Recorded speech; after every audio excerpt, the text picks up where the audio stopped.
আমি হুসাইনকে হত্যা করি নাই, আমি কিছুই করি নাই, কিছুতেই ছিলাম না।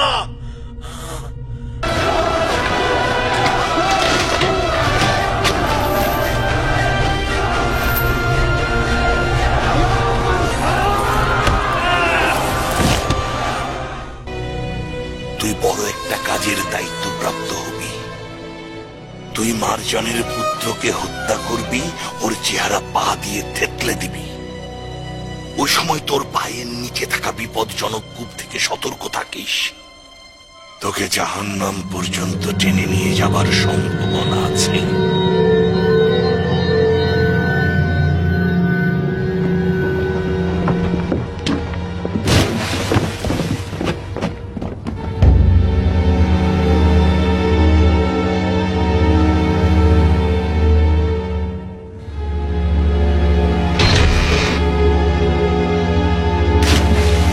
সেনাপতি, এই খেজুর বিক্রেতার মুখ তো বন্ধ হবার নয়। অনর্গল গালি দিয়ে যাচ্ছে, অন্যান্য বন্দীদের উত্তেজিত করে যাচ্ছে। আমিরের আদেশ, ওর জিহ্বা কেটে ফেলো, খেজুর গাছে বেঁধে ফাঁসিতে ঝুলিয়ে দাও।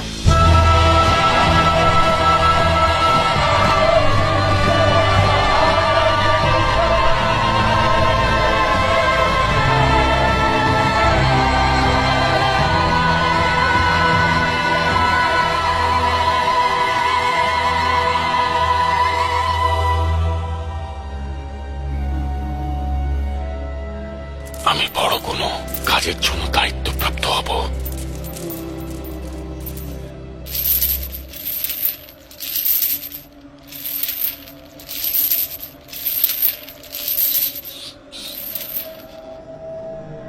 আমি খোদার কাছে সাহায্য চাইছি, যেন ইমাম হুসাইনের খুনের বদলা নিতে পারি।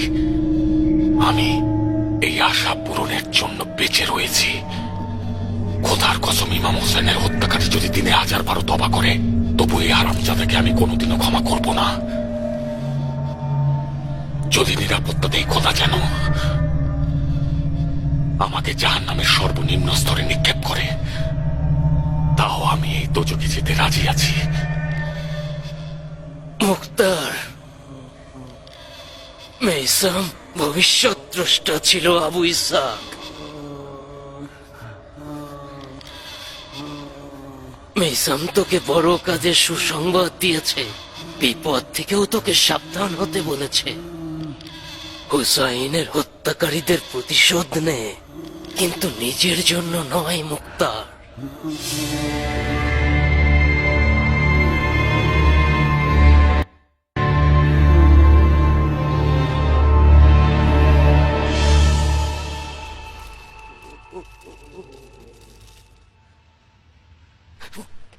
পছন্দ ধরার গন্ধ পাচ্ছি। মনে হচ্ছে তোমার ইরানি মনেও কাজ হচ্ছে না, কি ভালোর চেয়ে খারাপই বেশি হচ্ছে। আমিও এই জখম থেকে হয়রান হয়ে যাচ্ছি আমির। ইয়াসমিন ফুলের তেল, মোম, মধু, চুনা পাথরের প্রলেপ সব ধরনের জখম ভালো করে আমির। আমি এইসব প্রলেপের উপকারিতা আগেও দেখেছি। বড়ই আশ্চর্য, এই জখমে প্রভাব ফেলছে না। কিন্তু কেন যে এই জখমে প্রভাব ফেলছে না বুঝতে পারছি না। মনে হচ্ছে বিশাল ধরনের ক্ষত তৈরি হয়েছে আমির। বলো এই জখমের উৎস কোথায়? লজ্জা পেও না, এই দুর্গন্ধ মাথা ধরিয়ে দিচ্ছে। এখনই দুর্গন্ধ দূর করার ব্যবস্থা করো হেকিম। এই পচনের আক্রমণ আমাকে চালিয়ে পুড়িয়ে দিচ্ছে। আশেপাশে সবাই দুর্গন্ধে অতিষ্ঠ। কিছুদিন হলো আমার বউ বাচ্চারা আমাকে নিষিদ্ধ করেছে। এই গন্ধ দূর করার উপায় শুধু গোলাপি আমির, আর তা হলো গোলাপ জল দিয়ে বারবার এই জায়গাটাকে ধোয়া।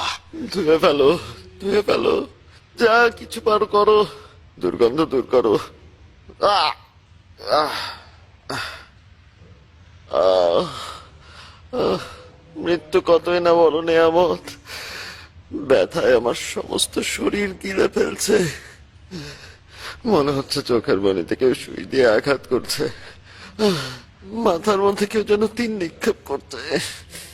মনে হচ্ছে মগজগুলো জিহ্বা এসে পড়েছে।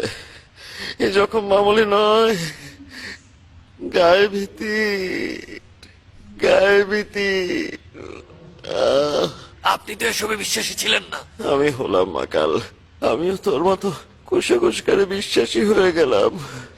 এই যখন ওই এক ফোঁটা পবিত্র রক্ত থেকে হয়েছে। কোন রক্তের ফোঁটা আমির? আপনি এইসব বাজে কথায় কান দেবেন না। ব্যথা সহ্য শক্তির বাইরে চলে যাচ্ছে, তাই আবল তাবল বকছে। ব্যাপারটা বড়ই দুর্ভাগ্যজনক। ক্ষমা করবেন আমির, আমি বেশ কয়েকবার আপনাদের রহস্যপূর্ণ কথাবার্তা শুনেছি। উত্তম হচ্ছে হেকিমের নিকট কিছু গোপন না করা। ওষুধ হয়তো রোগের সঙ্গে সম্পর্কিত নাও হতে পারে, আসলে রক্তের কেচ্ছাটা কি?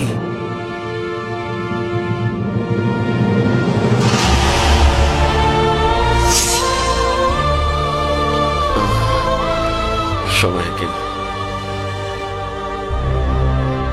একদিন আমার নিকট একটি রক্তমাখা মাথা নিয়ে আসলো। ওই রক্তমাখা মূল্য থেকে এক ফোঁটা রক্ত আমার রানের উপর পড়ে। দ্বিতীয় দিন থেকেই রানের ওই জায়গাটা জ্বলা পড়া শুরু করে চুলকাতে থাকে। তুমি তো সব শুনলে হাকিম, এখন বলো এই এক ফোঁটা রক্ত কি বিষের চাইতে বেশি কিছু? এই বিষক্রিয়া কি ভালো হবে? বিবেক ও বুদ্ধি দিয়ে চিকিৎসা করলে ভালো হবে। অতি কুসংস্কারপূর্ণ কথাবার্তা। ওই মাথা থেকে এক ফোঁটা রক্ত আপনার রানে চুইয়ে পড়েছে। আমার হাতে ও পায়ে 10 ফোঁটা রক্ত পড়েছে ওই মাথা থেকে। আমার তো কিছু হলো না।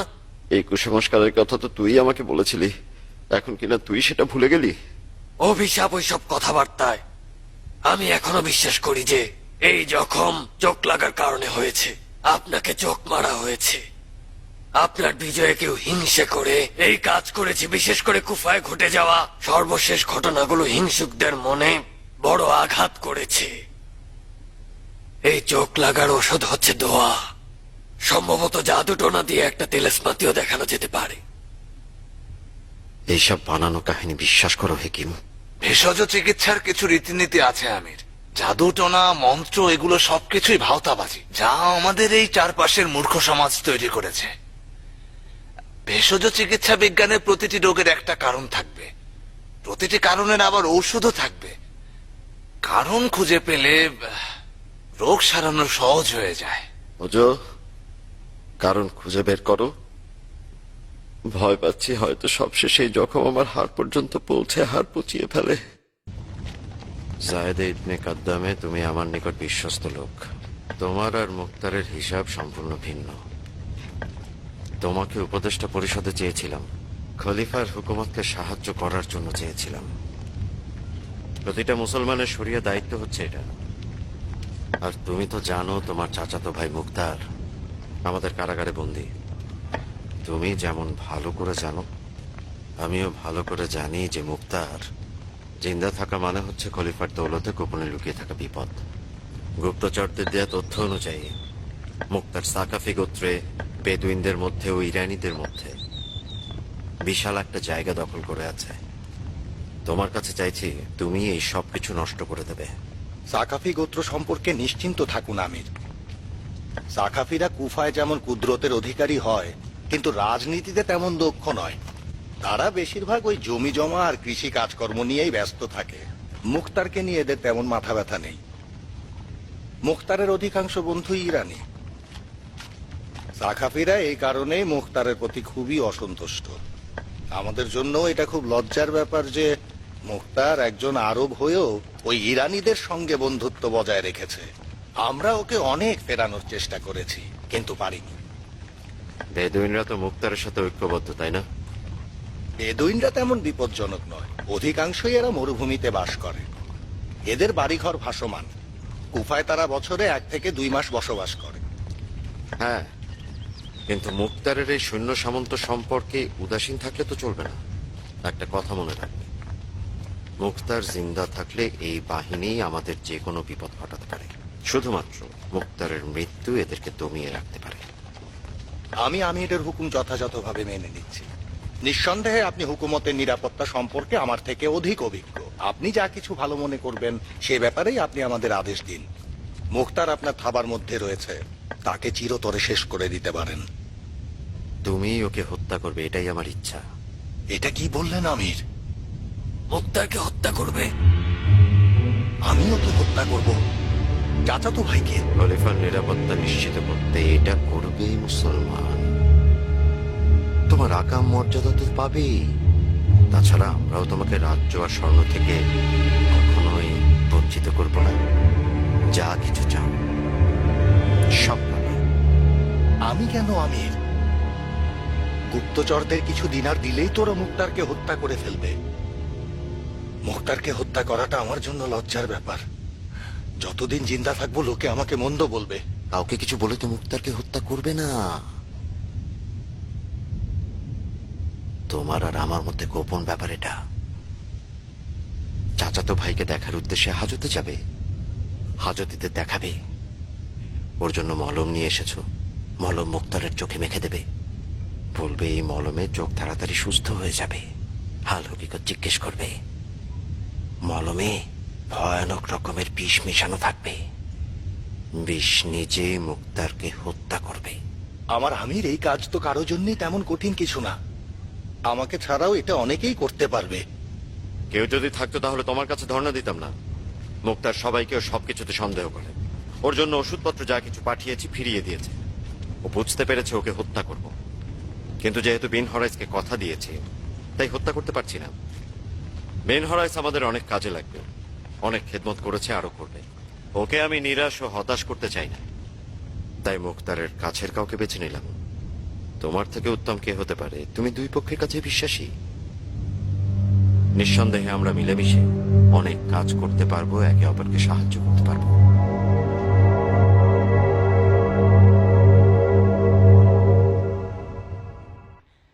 এটাই দুনিয়ার শেষ সীমানা, আজরাইলের সঙ্গে মোলাকাতের জায়গা। এখনো পর্যন্ত যারা এই মুখতারের সঙ্গে বন্দী ছিল সবারই ফাঁসি হয়েছে, বাকি আছে অন্ধ বিনাফি।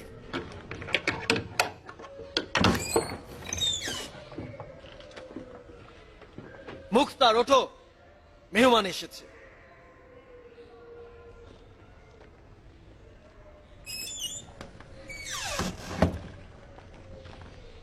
আমি আবু ইসাক, তোমার চাচাতো ভাই জায়েদে।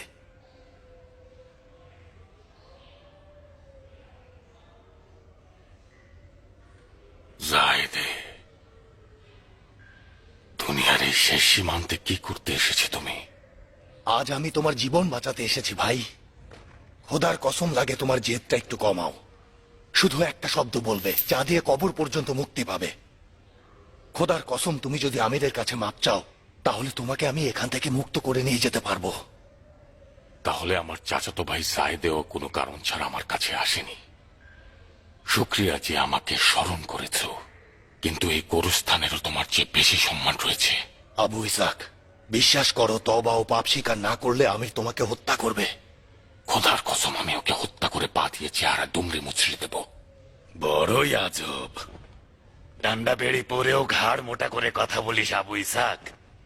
লোকমুখে শুনেছি হযরত আলীর কোন কোন পেয়ারের বন্ধু খেয়ালি ও মস্তিষ্ক বিকৃতিতে ভুগছে।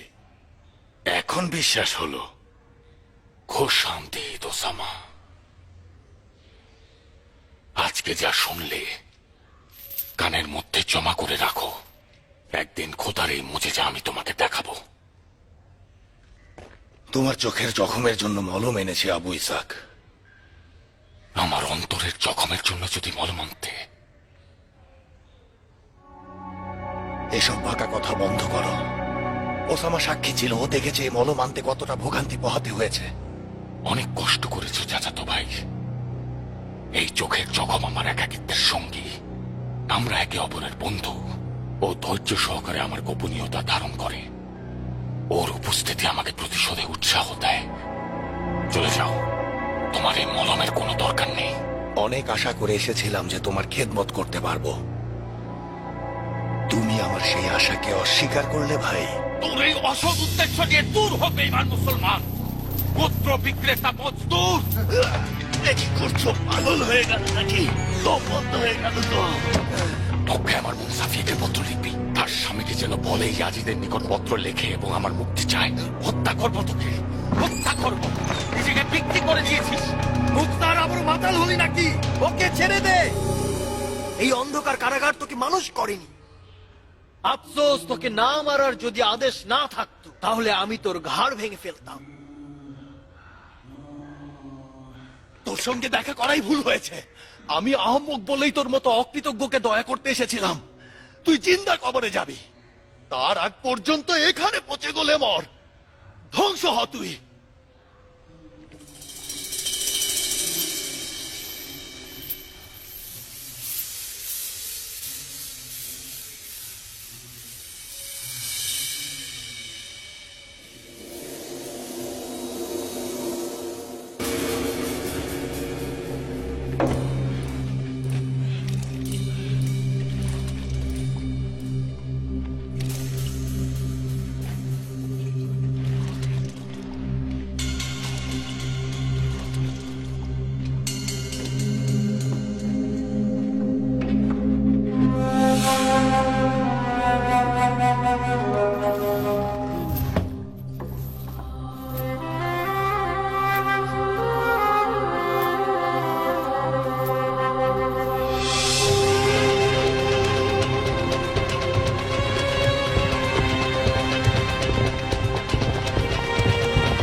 মহামান্য আমির ইয়াজিদ পত্র দিয়েছেন।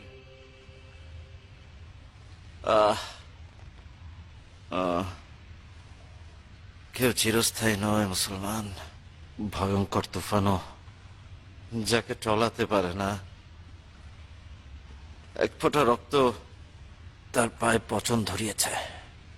এ যেন নমরুদ বা সাদ্দাত বাদশার সঙ্গে মশার লড়াই, অবশেষে তাদের ধ্বংস। কি যে বলেন! আমাদের জওয়ান খলিফা কেমন আছে পত্রবাহক? আল্লাহ না করুক কেউ খলিফাকে কোনো ব্যাঘাত ঘটাচ্ছে না তো? না, আল্লাহর শুকরিয়া, খলিফা যথেষ্ট আনন্দে রয়েছেন। আল্লাহর কাছে হাজারো শুকরিয়া, তার সঙ্গে অনেক পবিত্র স্মৃতি রয়েছে, তার জন্য উৎসর্গ হতে প্রস্তুত। বেন হরাইস, জি আমির। খলিফার পত্রবাহককে ভালো করে মেহমানদারি করো, নিঃসন্দেহে পথের ক্লান্তিতে রয়েছে। তাই হবে আমির।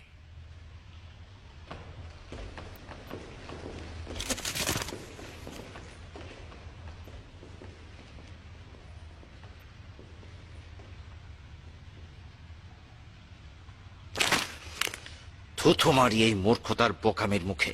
ছোট লোক বেটার মর্জি বোঝা বড় দায়। এক এক সময় এক এক কথা বলে। হুসাইন জিন্দা অবস্থায় পা পর্যন্ত লড়তো না, বলতো হুসাইনকে হত্যা করো, হত্যা করো। আর যখন হুসাইনকে হত্যা করা হলো, এখন উনি অনুতপ্ত হচ্ছেন। ছোট লোক বানর পূজারী কথাকার, কাজীর দরবারে সব ফাজলামো চলবে না। জওয়ান গর্ধব কথাকার, ও শব্দ সামার মতো একজন সৎ নিষ্ঠাবান মানুষের উপর চাপিয়ে দিয়ে আমার অবস্থান খারাপ করতে চায়। এই গর্ধব হযরত মুয়াবিয়ার মতো জ্ঞানী ও দানশীল নয়। কি লিখেছে যে রাগে গজগজ করছেন?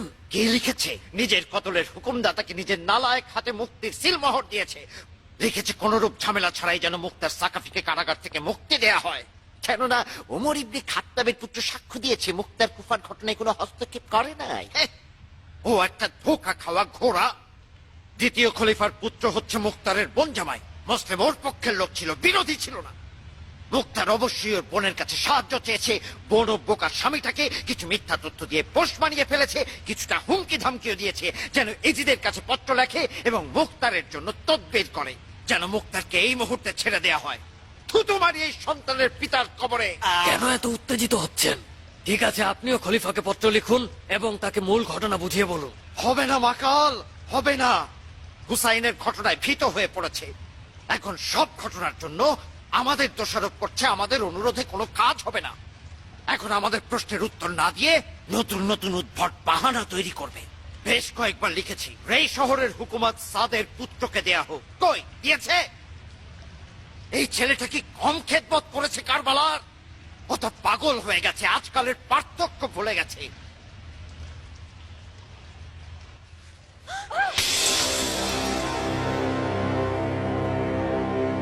তাহলে কি করতে চাইছেন? ইয়াজিদের এর থেকে বেশি খেদমত প্রাপ্য নয়। ওকে মুক্ত করে দেব, মুখতারকে আজাদ করে দেব, যেন খলিফার শান্তির ঘুম হারাম হয়ে যায়।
দরজা খুলে দাও।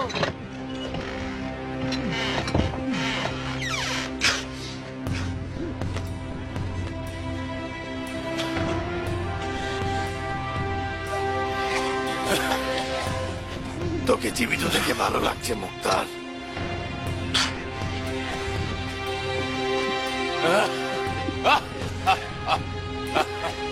মুক্তি পেয়েছিস মুক্তার, মুক্তি পেয়েছিস। আশা করছি কারাগারে বসে নিজেকে সংশোধন করেছিস, নিজেকে সব সময়ের জন্য সবকিছু থেকে গুটিয়ে নে। মানব জাতি সৃষ্টির আজব জীব, নাফরমানি এদের রক্তে মিশে আছে, যতই শাস্তি দেয়া হোক না কেন। আবার সেই পাপের পথে ধাবিত হয় তাদের স্বভাব। জীবনে যত বড় ভুলই করো না কেন, খোলা মনে তওবা করলে সেটা মাফ হয়ে যায়।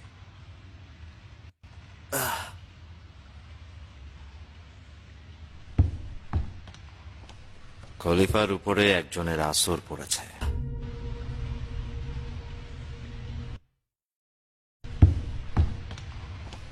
খলিফার উপরে একজনের আসর পড়েছে, সে কারণেই তুই মুক্তি পেলি। অবশ্যই বিন হরাইসের জন্য দোয়া করিস। তোর বনজামাই খলিফার কাছে সুপারিশ করেছে, আবার আমার কাছেও পড়েছে, শুধু খলিফার সুপারিশ।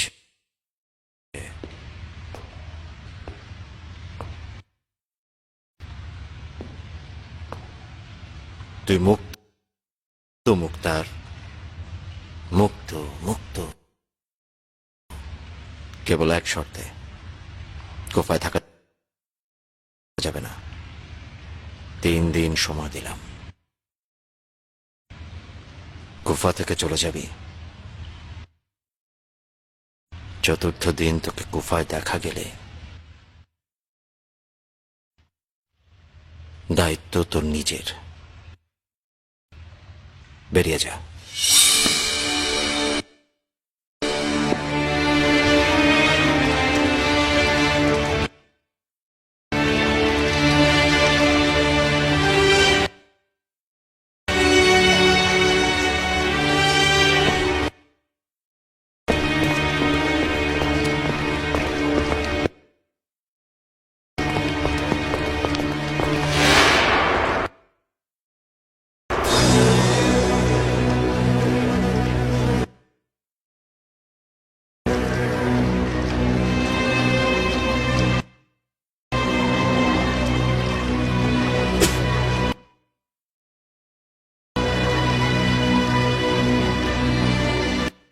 ছেড়ে দিচ্ছ? ওর মুক্তি আমার চাওয়াতে হয়নি, স্বয়ং খলিফার ইচ্ছেতে হয়েছে। অতএব আমাকে বলে লাভ নেই। এই ফরমান খলিফা নিজে পাঠিয়েছেন, নিজ চোখে পড়ে নাও। খলিফা কেন এমন ভুল করলেন? মানুষ তো ভুল করবেই সীমার। আর যদি তিনি খলিফা ইয়াজিদের মতো কবি হন, কবিতায় আজব সব মেজাজ থাকে। কখনো বসন্তের বাতাস, আবার বৃষ্টি, আবার কখনো নীলাকাশ ও ঝলমলে সূর্য। মুখতারের মুক্তি মানে আমাদের মৃত্যু। হ্যাঁ, কিন্তু ইয়াজিদ নিজেও মুখতারের বিপদ থেকে নিরাপদ নয়। অবশ্যই কিছু করা উচিত। ইবনে সাদ, তুমি নিজেই খলিফার কবিতা পড়লে। এখন আমার কিছুই করার নেই। তোমরা চাইলে কিছু করতে পারো, দেরি করো না। মুক্তারকে কতল করব। কতল করো, কিন্তু ভুলেও কুফায় নয়।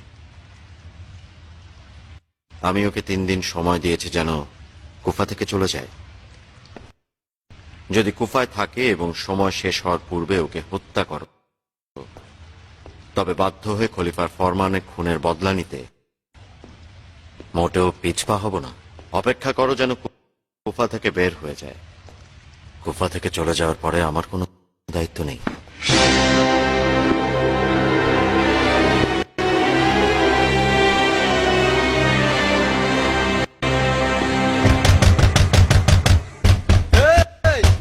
দরজা এত ধাক্কাচ্ছ কেন?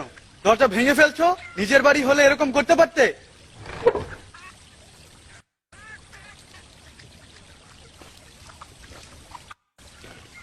দরজা ভেঙে ফেলছি? তুই কি বাদশার পুত্র? কি সব আদব কায়দা শিখেছিস? তোর মা কোথায়? মার হাবা ফুলের মতো পুত্র, মার হাবা আমার মাথার তাজ।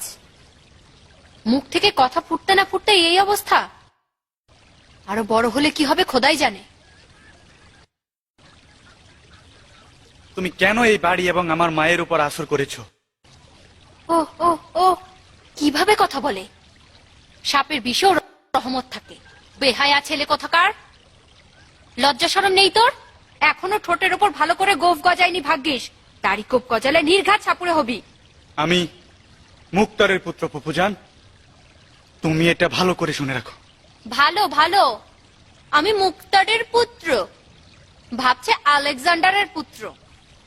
তুইও তোর পিতা আজাবের বাদশা। জামানা বদলে গেছে, নারী ভুড়ি আবার দম নিতে চাইছে। নিজের জ্ঞাতি গোষ্ঠীর ইজ্জত গেল, সঙ্গে আরো একটা গাধা যুক্ত হলো। কি হলো বোন, তোকে এরকম মলিন লাগছে কেন? এই তোফা তুই কোথা থেকে জোগাড় করলি? হাই বোন আমার, সবই আমার এই কপালে লেখা ছিল।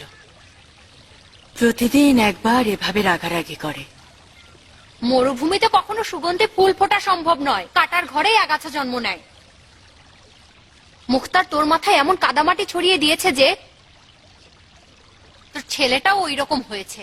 তোরও দোষ রয়েছে, মুখতারের সামনে এমন ভেজা বিড়াল হয়ে থাকতি যে এখন তোর ছেলেও তোর সঙ্গে ফনা তুলে বেড়ায়।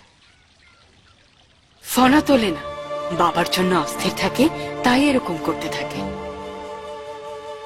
মা দেখো, বাবার মতো তৈরি করেছি।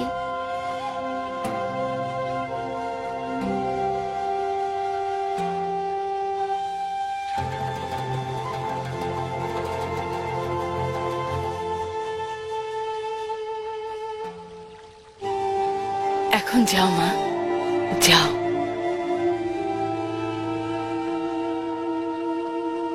ভাই তুমি কোথায়?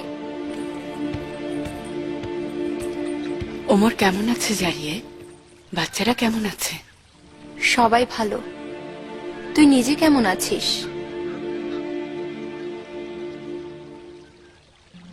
গতকালের মতো, গত পরশুর মতো।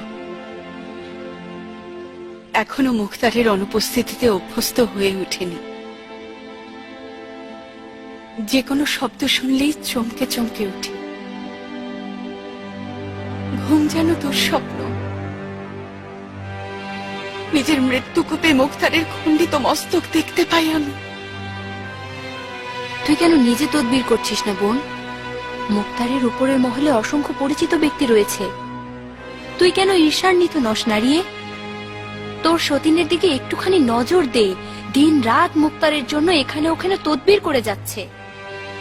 বোঝাই যাচ্ছে এটা মুক্তারের কানে যাবে, ওমরে হবে মুক্তারের জানের জান। তুই বসে বসে জাবর কাট, দুঃস্বপ্ন দেখ। আগামীকাল মুক্তার যখন মুক্তি পাবে, তোর প্রতি যাও একটু ভালোবাসা ছিল সেটাও ওমরের নসিবে জুটবে। তুই দোয়া করছে মুক্তার যেন মুক্তি পায়। প্রেম ভালোবাসা অমরেহকে দিয়ে দেব। যখন মুক্তার মুক্ত স্বাধীন ছিল, আমি ওকে আধা আধি পেতাম, যে কিনা অর্ধেক আমার আর অর্ধেক ওমরের। কিন্তু যখন বন্দী হলো, বুঝলাম একজন মুক্তার 10 জনের ছায়ার সমান। ইস, তুই কত সরল আর বোকা ধরনের নারী। যদি ওমরে আমার সতীন হতো, ওর চুল আমি টেনে ছিঁড়ে নিতাম। তোর মন দেখছি অনেক খুশি, কেননা তোর মাথার উপর তোর স্বামীর ছায়া আছে, আর ভালোবাসা পাচ্ছে ওমরে বানু। চিন্তা করিস না, কিছুদিনের মধ্যেই তোর ছায়াদানকারীর আজাদ হবে। খোদার কি মহিমা!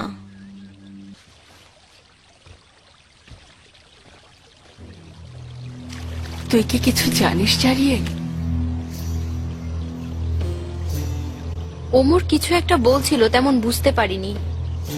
বলছিল সাফিয়ের স্বামী ইয়াজিদের নিকট পত্র লিখেছে এবং মুখতারের মুক্তি চেয়েছে। বোন আমার, ইয়াজিদ দামেস্কে রয়েছে আর মুক্তার কুফার হাজতে বন্দী। সাফিয়ের স্বামী রচিত ইবনে জিয়াদের কাছে পত্র লেখা, ইয়াজিদের কাছে নয়। সম্ভবত লিখতেও পারে, আবার নাও লিখতে পারে।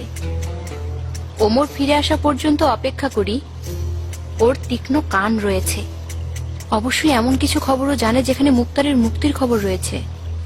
এটাও হতে পারে যে ওমর রাজমহল থেকে ফিরে আসার সময় দুজনের জন্যই খুশির খবর আনবে। তুই তোর স্বামীর আদর পাবি, আর আমি রেই শহরের রাজরানী হব। 1 মাস হলো মালপত্র গুছিয়ে রেখেছি, জানি না আজ খলিফা কেন।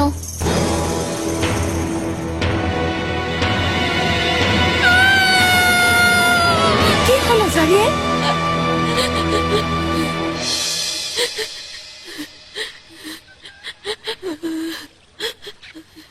এই শহরে হুকুমতের বিনিময়ে হযরত হোসেনকে হত্যা খুব বেশি হয়ে গেছে। ওমর সাদের উচিত সুলাইমান নবীর সাম্রাজ্য তালাশ করা। মুক্তা জারিয়ে, তুমি এবং তোমার স্বামীর এই শহরের বাদশাহ ও রানী হওয়ার স্বপ্ন ভুলে যাও। এটা পয়গম্বরের নাতির ওয়াদা। এই শহরের রিজিক তোমাদের জন্য হারাম করে দেব। যাও জারিয়ে, এই বেঈমানের রক্ত আমার বাড়িতে ফেলা আমার জন্য লজ্জার ব্যাপার হবে। না হলে তোমাদের মাথা আলাদা করে ফেলতাম। তোমাদের উপস্থিতি কুফার বাতাস বিষাক্ত করে দিয়েছে। মুক্তার, কুফার সবাই জানে যে তলোয়ার অন্যায়ের বিরুদ্ধে, আর সেটা যদি হয় মুখতারের মতো বীরের তলোয়ার, নিজের পরিবারের রক্ত ছড়াবে না। নারিয়ে, এই রক্ত পিশাচ ওর স্বামীর তলোয়ার নবীর বংশ হত্যা করেছে, তাদের রক্ত কেটে দিয়েছে। হোসাইনের রক্ত নেইনাবা প্রদেশের কারবালা প্রান্তর পবিত্র করে দিয়েছে।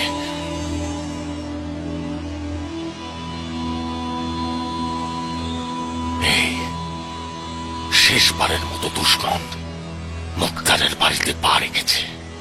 এই গৃহকে ওদের পায়ের থলি দিয়ে নাপাক করে দিয়েছে। বেরিয়ে যাও।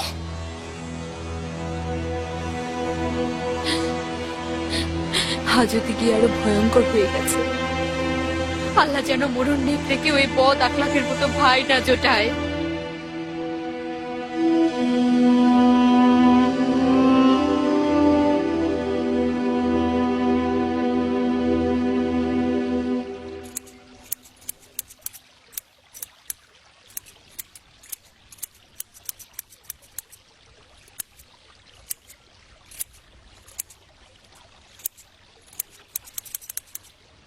হে আহত সিংহ, এই গৃহে স্বাগতম। হে অভিজ্ঞতায় পুষ্ট, এই গৃহে স্বাগতম। হে আহত সিংহ, এই গৃহে স্বাগতম। হে আহত সিংহ, এই গৃহে স্বাগতম।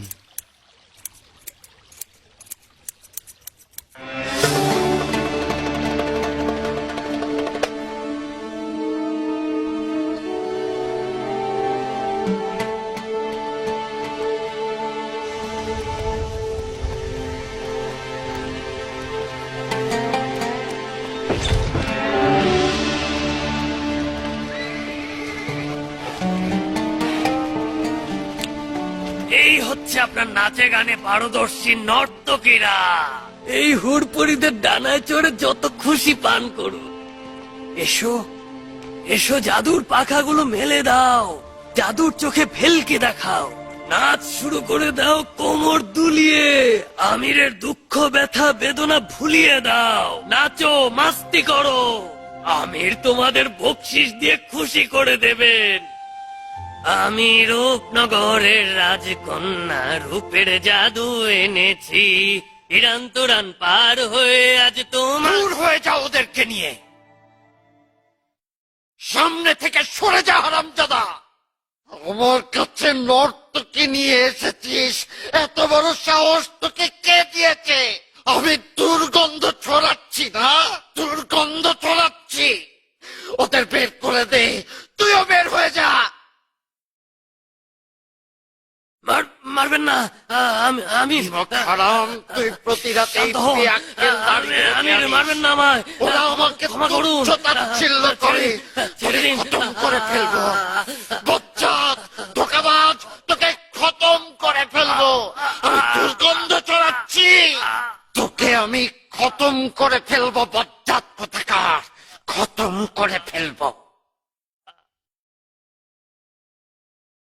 মাকাল, মাকাল যান, মাকাল, মাকাল, মাকাল যান, মরতে পারিস না মাকাল, মাকাল যান, মরতে দেব না মাকাল, মাকাল।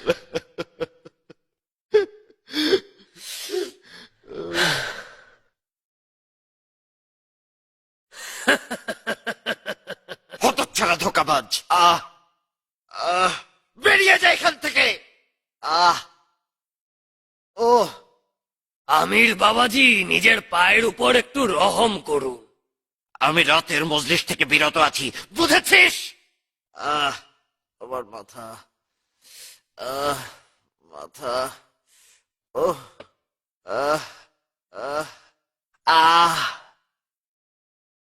কি হলো, এত অস্থির হচ্ছেন কেন?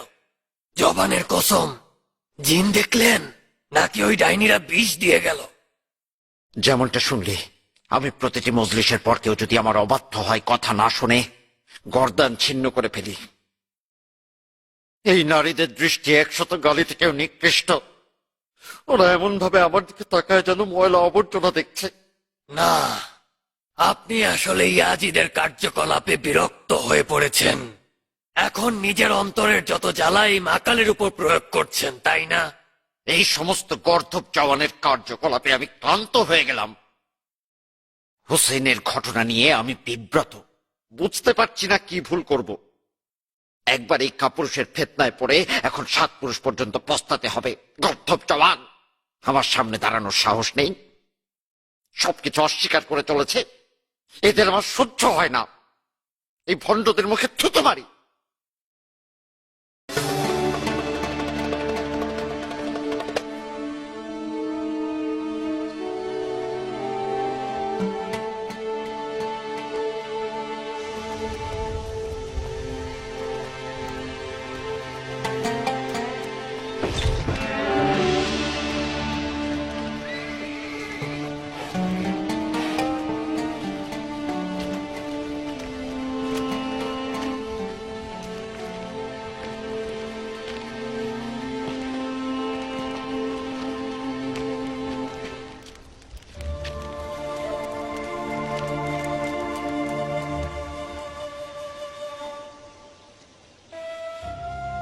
কয়েকদিন থেকে তারপর যেতে,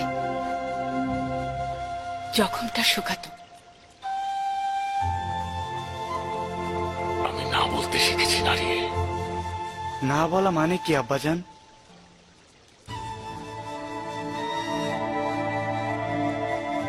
তার মানে হচ্ছে নিজের এলাকা ও বাড়ি, যাকে নিজের গৃহ থেকে তাড়ানো হয় সেটা বাঁচানো। 3 দিন তো সময় দিয়েছে না? কেন সময় দিয়েছে, নিরাপত্তা তো দেয়নি।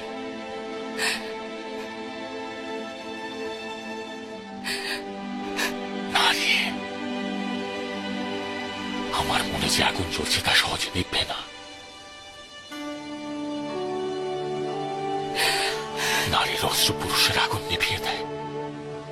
এভাবে কান্নাকাটি করলে আমি ভেঙে পড়ব। যদি মুক্তারকে তার যুদ্ধে সাহায্য করতে চাও তবে অপেক্ষা করো। সাবের, জি আব্বাজান। আমার অবর্তমানে তুমি এই বাড়ির একমাত্র পুরুষ মানুষ। আমার সব দায়িত্বগুলো তুমি পালন করবে। বাড়ির কেউ যেন কষ্টে না থাকে। কঠিন দায়িত্ব, যেহেতু আপনি চাইছেন অবশ্যই পালন করব। কিন্তু যখনই পুকু আর ওই কুকুরের বাচ্চাটা এই বাড়িতে আসে, আমি আর আম্মাজান ঝগড়া করি।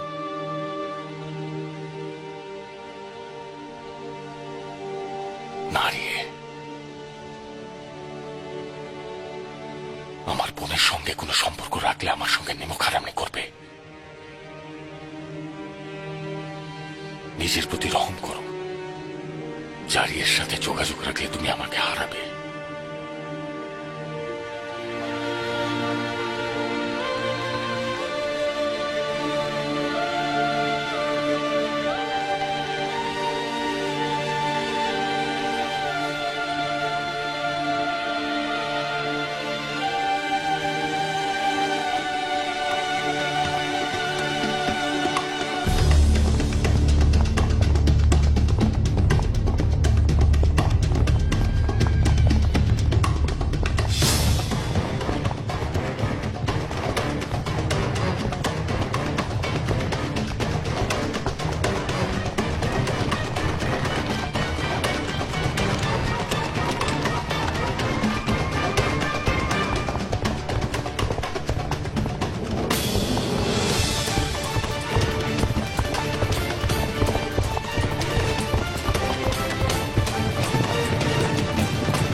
ও আমাদেরকে ধোঁকা দিয়েছে।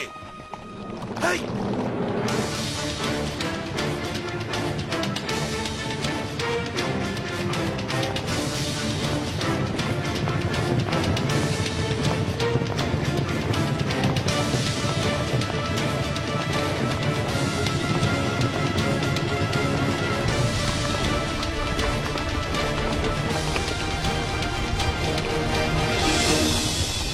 এই এলাকাতেই আশেপাশেই রয়েছে। নেমে উপকূলে খোঁজ করো। এই ঝোপের মধ্যে ঘাপটি মেরে লুকিয়ে থাকতে পারে। কেউ দল থেকে বিচ্ছিন্ন হলে বেহুদা মারা পড়বে। 3 জন করে যাবে। মুক্তার বীর যোদ্ধা, ভুলেও একা যেও না। সব জায়গায় তন্ন তন্ন করে খোঁজো।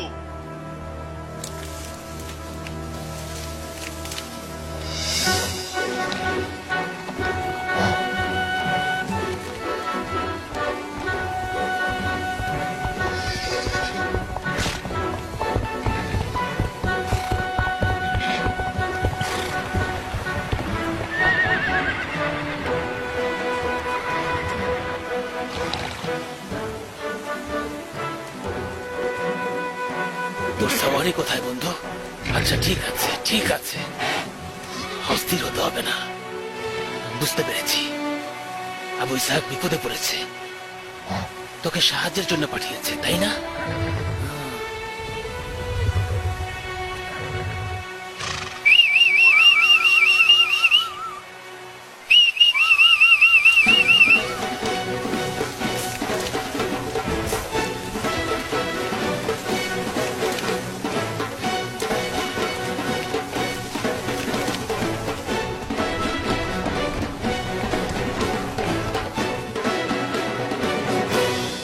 প্রমাণ ছিল বন্ধুরা। আবু ইসাহাক বিপদে পড়েছে, তাকে সাহায্য করতে যাব। তুই রাস্তা চিনিস, সামনে চল।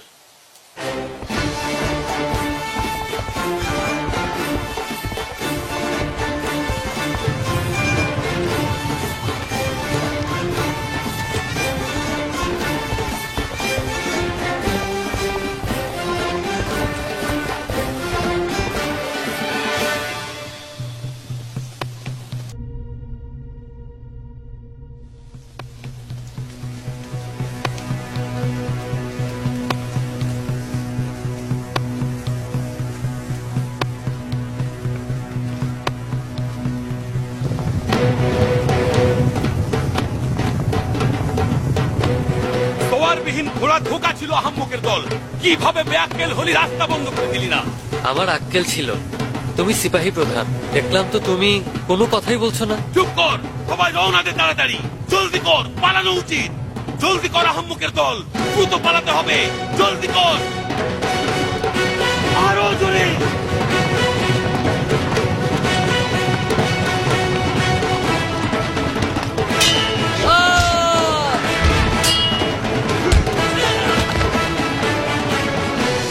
হাওয়া করার দরকার নেই, আহতদেরকে বন্দি করে ফেলো। অবশ্যই স্বীকারোক্তি দিতে হবে।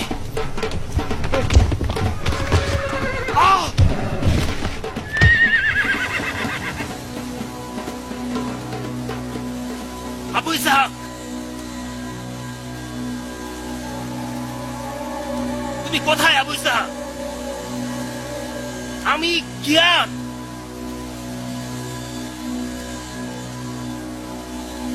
আমার শব্দ শুনতে পাচ্ছ তুমি? আমি কিয়ান। বেরিয়ে এসো বাইরে, বিপদ দূর হয়ে গেছে। দুশ্মনরা সব পালিয়ে গেছে।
ভালোভাবে দেখো কিয়ান,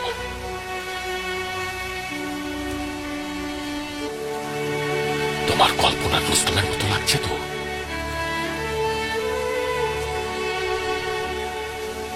তুমি সবসময় আমার কাছে রুস্তমের মতোই মুখতার। কিন্তু রুস্তম অন্ধ ছিল না।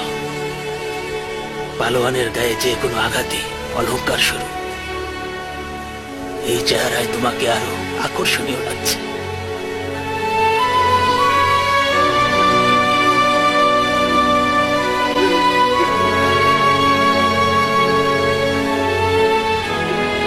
কাঁদো কিয়ান, কাঁদো।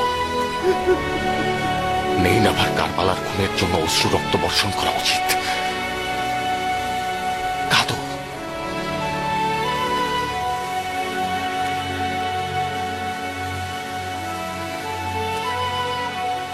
তুমি কিভাবে কাফেলার পেছনে পড়েছিলে? পথ হারিয়ে ফেলেছিলাম আবু ইসহাক। তোমার মতো কেউ যদি রাস্তা হারিয়ে ফেলে,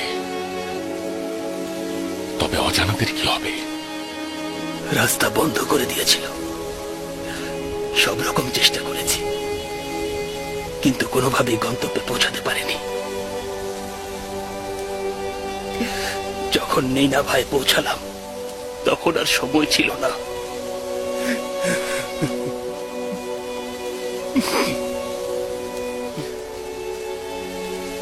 ভালোবাসার শর্ত আমাদের দুজনকে মজনু করে দিয়েছে। ইমাম হুসাইনের জয় হোক!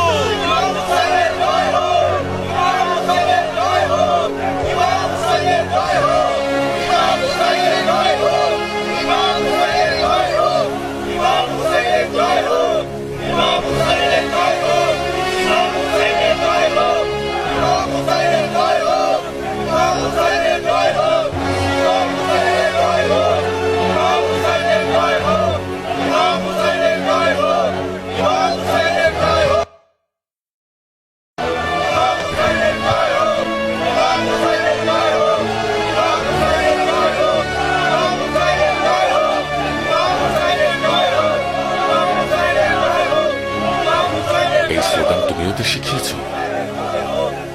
এই স্লোগান ওদের মনের ইচ্ছার প্রতিফলন আবু ইসহাক। আমি শুধু ইচ্ছাটাকে জাগিয়ে তুলেছি।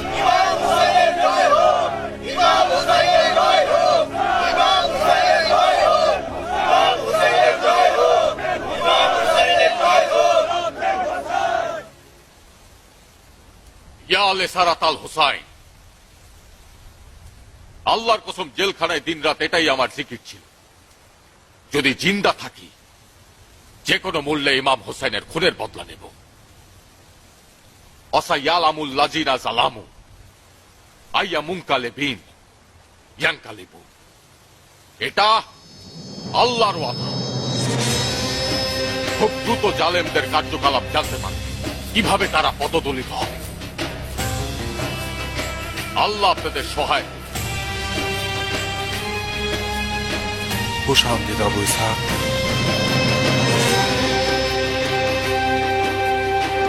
খোশামদিদ আবু ইসহাক। খোশামদিদ আবু ইসহাক, মুক্তির জন্য অভিনন্দন। খুব আনন্দ পেলাম, তোমার জন্য অস্থির ছিলাম আবু ইসহাক। স্বীকারোক্তি নিয়েছ? জি, এরা সীমার বিন জিল জুসান ও ওমর বিন সাদের লোক। এরা আবু ইসাককে হত্যা করার নকশা করছিল। খুশামদিদ আবু ইসাক। হে প্রিয় সাইয়েদ, মাফ করে দাও মুক্তার। ভুল করেছি আবু ইসহাক, ভুল করে ফেলেছি। আমার বাবা দাদার কসম, আমি নিরপরাধ। পরিবারের সবার ভরণ পোষণ করতে হয়। ওমর সাদ 100 দিনার দেবে বলেছে, অর্ধেক আগেই দিয়েছে। মাফ করে দাও মুক্তার। আমার উপর খোদার অভিশাপ পড়ুক। 100 দিনারের জন্য ধোঁকা খেয়েছি। কুফার বীর পুরুষকে হত্যা করতে চেয়েছি। ক্ষমা করে দাও মুক্তার। জীবন থাকতে আর এমন কাজ করব না। ওঠ, আদেশ শিরোধার্য আবু ইসহাক। চলে যা এবং ওমর সাদকে বলবি মুখতার তোকে হত্যা না করে মরবে না। অবশ্যই বলবো। খোদা তোমার হাত ও তরবারির বরকত করুন, যেন এই দিনগুলোর ভয়াবহতা ভুলে প্রতিশোধ নিতে পারো। তোমার জন্য দোয়া করব, যেন তোমার ইচ্ছা পূরণ হয়। যা, তোকে মাফ করে দিলাম। দ্রুত এখান থেকে চলে যা। অবশ্যই আদেশ পালন করব বীর পুরুষ। আমার ঘোড়া ফেরত দাও, এখনই চলে যাচ্ছি। ঘোড়াটা গনিমতের মাল। শুক্রিয়া কর যে তোর মাথাটা কেটে আলাদা করিনি। বীর পুরুষ, খোদার কসম এ ঘোড়া আমার নয়। ঘোড়া না নিয়ে গেলে আমাকে 1 বছর দাসত্ব করতে হবে। এই নাও, এই 50 দিনার বকশিস নাও, আমার ঘোড়া ফেরত দাও।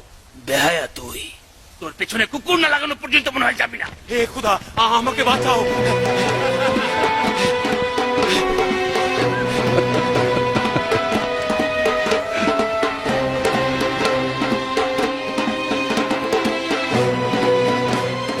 পূর্বপুরুষদের মুখে থুতু মারি। কোন গাধাগুলোকে আমি পাঠিয়েছিলাম কোথায় কতল করলি? কোথায়? ঘোড়ারও তোদের চাইতে বেশি বিবেক বুদ্ধি আছে মুসলমান। তোদের কি শিং গজিয়েছে? 20 জন লোক এখানে দাঁড়িয়ে আছিস। কতবার করে তোদের বলে দিয়েছি চোখ কান খোলা রাখবি। মুক্তার এমন যোদ্ধা যে কিনা সকল কলা কৌশল জানে। জি জনাব, আপনি নিজেই বলেছিলেন যে মুক্তার একা রয়েছে। আমরা তার বন্ধুদের সম্পর্কে জানতাম না। মুক্তার যদি একা থাকতো তাকে হত্যা করতে পারতাম। বাজে বকিস না গাধার বাচ্চারা। যদি বিন্দু পরিমাণ বিবেক বুদ্ধি থাকতো মুখতারের পথ বন্ধ করে দিতে পারতি। ওই সময় দেখতেই মুখতার একা হয়ে গেছে। তোদের দেখতে চাই না, এখান থেকে বেরিয়ে যা।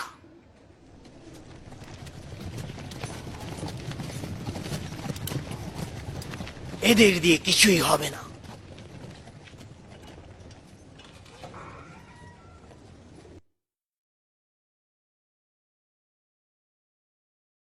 তোমরা একসঙ্গে বসে যুক্তি না করে একে অপরের বিরুদ্ধে দোষারোপ করে যাচ্ছ। ভানু, হুসাইনকে খুন করার জন্য আফসোস করছে ও। আমাকে বৃদ্ধ কুকুর বলো না। নিজেই শুনুন, ওর অস্ত্র হচ্ছে গালিগালাজ। ওমরকে আমার পক্ষ থেকে মাফ করে দিন।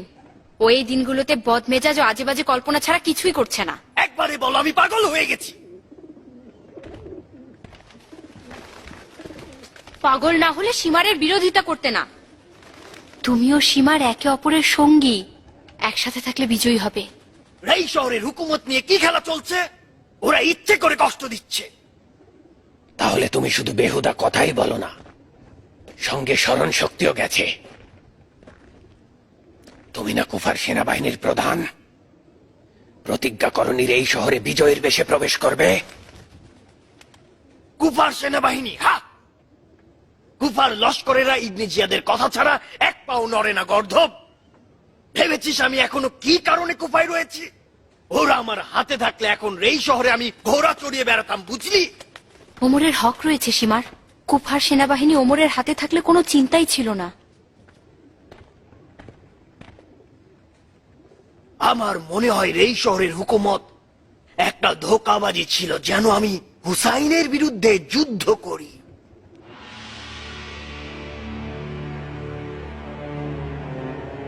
আমি তো ওয়াদা রক্ষা করেছি। তাহলে খলিফা কেন আজ আগামীকাল করছে? আমাকে কেন হুকুমত দিচ্ছে না?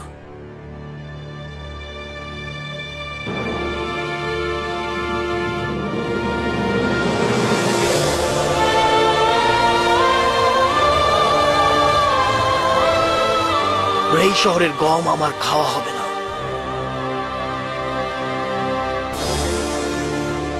এই শহরের গম আমার আর খাওয়া হবে না। এটা হুসাইনের ওয়াদা। এইটা হুসাইনের ওয়াদা। আশুরার দিন দুপুরের কথা মনে আছে সীমার?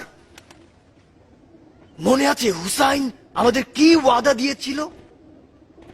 তোকে এবং আমাকে। আমি এই শহরের গম খেতে পারবো না। হুসাইন মিথ্যাবাদী।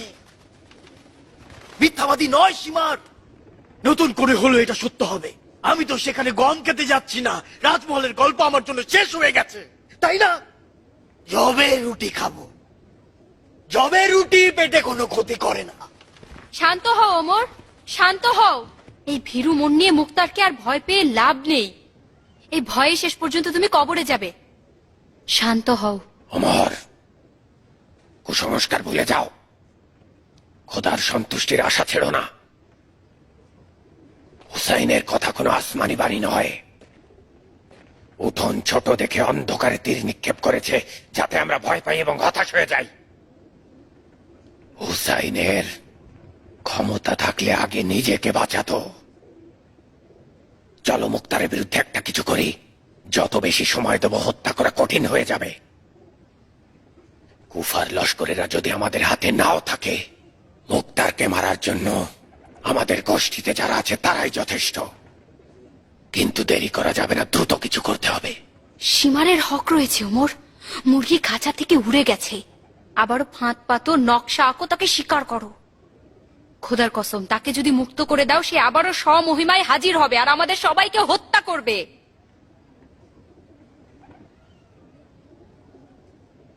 আমার আমিরগিরি গোল্লায় যাক, মুখতারকে হত্যা করব। খলিফা বলবে সব বাদ দিয়ে নিজ আত্মীয় স্বজন হত্যা করছে। এই জখম মনে হয় শেষ পর্যন্ত আমাকে অন্ধ করে দেবে। এখন থেকে তোমরা বাধ্য হয়ে এক চোখের মুক্তারকে দেখবে। তোমার লক্ষ্যে পৌঁছতে হলে দু চোখেরই দরকার, আমি বিশ্বাস করি। এই জখম খুব শীঘ্রই ভালো হয়ে যাবে।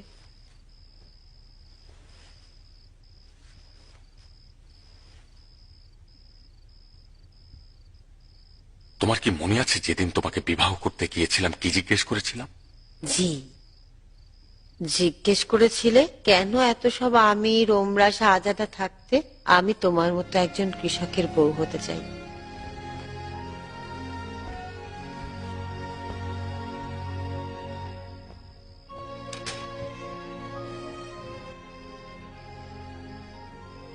আব্বাজান রাগান্বিত হয়ে আমাকে পাগল বলেছিল।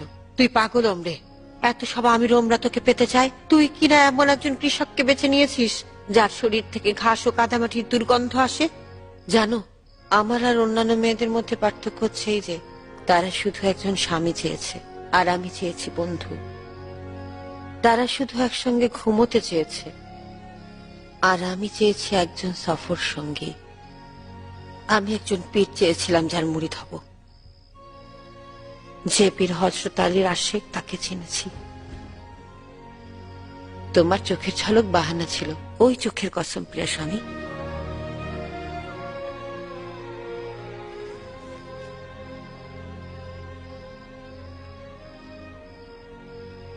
আচ্ছা ঠিক আছে, তাহলে ভালো করে শোনো। আমি সকাল পর্যন্ত ইরানে রয়েছি। আবার কোথায় যাচ্ছ?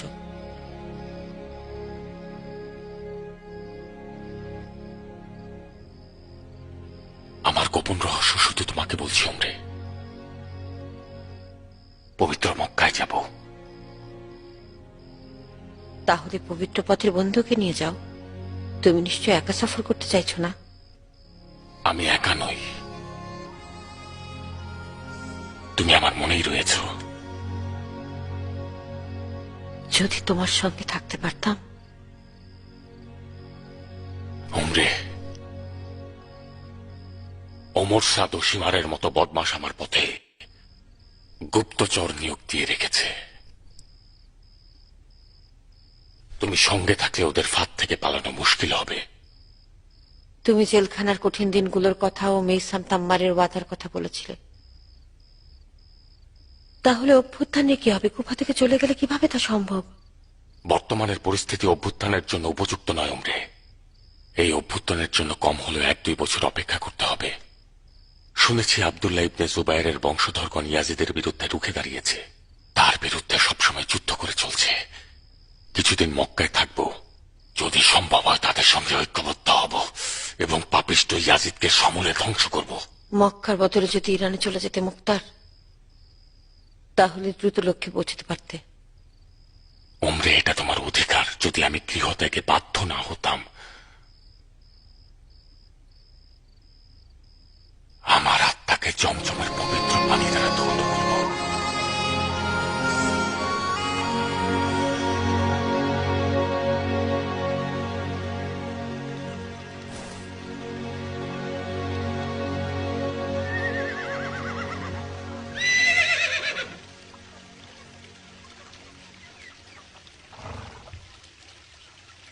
অসম্ভব ব্যাপার যে আবু ইসহাক তোমাকে ওর উদ্দেশ্যের কথা বলবে।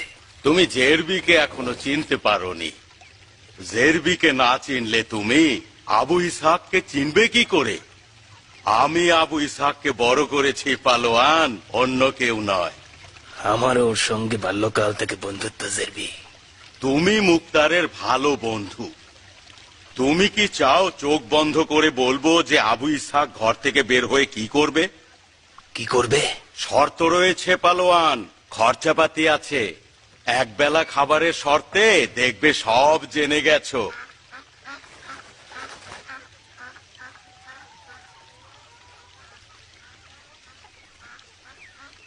মরদ থাকলে বাজি ধরো। আর যদি সেটা না হয় তবে কি হবে? শর্ত বাতিল। কবুল। চোখ কিন্তু ভালো করে বেঁধে নেবে। পেছন ফিরে বলবো যাতে নিশ্চিত থাকতে পারো।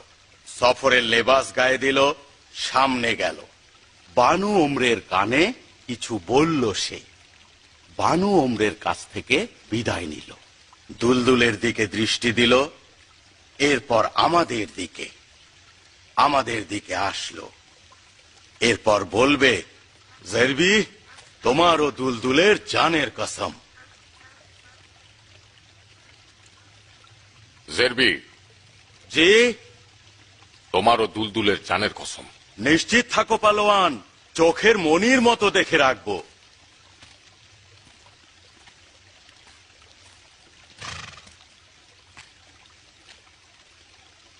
এবার দুলদুলের দিকে গেল, হাত দিয়ে স্পর্শ করল, নিজের মুখ দুলদুলের মুখের সাথে ঘষল, দুলদুলের কানে কানে কিছু বলল,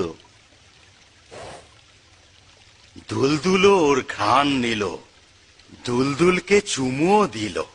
এখন আমাদের দিকে আসলো আর ওমরে বানুর জন্য সুপারিশ করলো। জেরবি, বানু ওমরের দিকে খেয়াল রাখবে।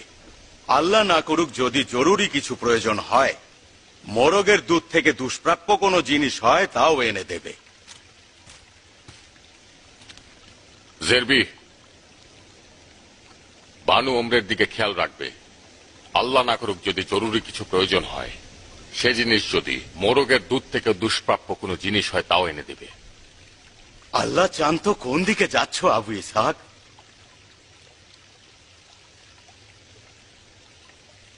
ভাগ্য আমাকে যেখানে নিয়ে যায়।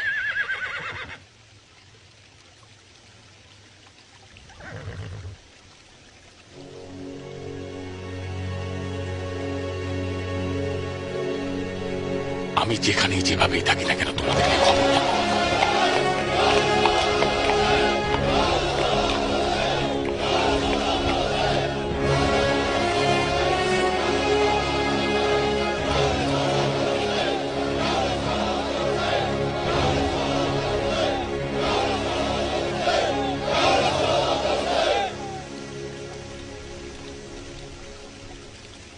বিন কামেল, জ্ঞান, তোমরা দুজন মুক্তারের দুইটি বাহু স্বরূপ। তোমাদের বিশ্বস্ততা আমার সাহস। আমার অবর্তমানে এদের সহযোগিতা করবে। পাপিষ্ঠ ওমর সাদ ও সীমারের গুপ্তচর চারদিকে লুকিয়ে রয়েছে, সাবধানে থেকো। এই দুই একদিন দুশ্মনকে ধোকা দিয়ে রাখবে, পৌঁছে খবর দেব। এমন কিছু করবে যেন দুশ্মনরা ভাবে আমি এখনো কুফায় রয়েছি। এখন আমার গন্তব্য সম্পর্কে জিজ্ঞাসা করো না। এমন কিছু করবে যেন দুশ্মনরা ভাবে আমি এখনো কুফায় রয়েছি। এখন আমার গন্তব্য সম্পর্কে জিজ্ঞাসা করো না। আবু ইসহাক, অনুমতি দিলে তোমার সঙ্গে কয়েকজন সহযোগী দিতাম। না বিন কামেল, এই সফর আমার পরীক্ষামূলক সফর। এই সফর আমার জন্য স্বপ্ন ও দৃঢ় সংকল্প স্বরূপ। এখন অবশ্যই এই পথ একা পাড়ি দেওয়া উচিত। আমার জন্য দোয়া করো।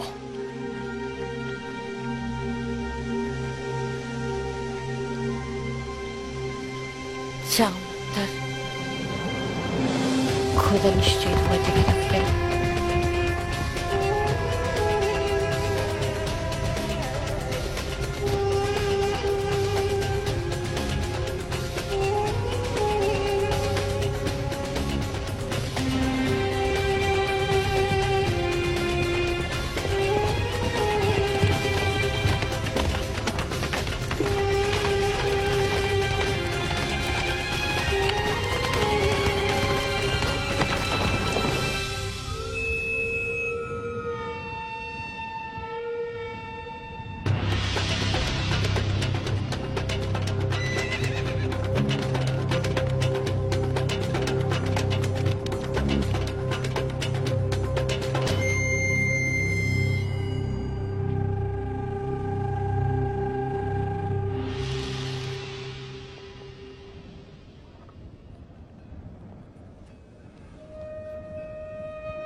ডাকাত নাকি?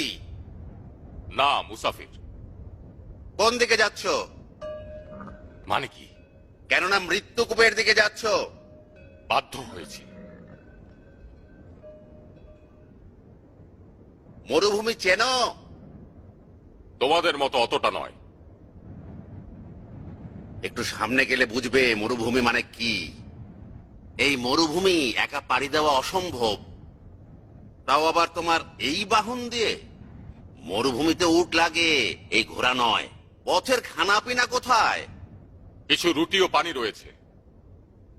বোঝাই যাচ্ছে মরুভূমির কিছুই জানা নেই। আমার কথা শুনলে এখনই তোমার ফিরে যাওয়া উচিত। ঘোড়ার বদলে উট নিয়ে রওনা হও। শুধুমাত্র উটের দুগ্ধ পান করেই মরুভূমি পাড়ি দেওয়া সম্ভব। তোমরা কেন এই পথে সফর করেছো? বিপজ্জনক হলেও পথ সংক্ষিপ্ত। শর্ত হচ্ছে পথ জানা থাকতে হবে।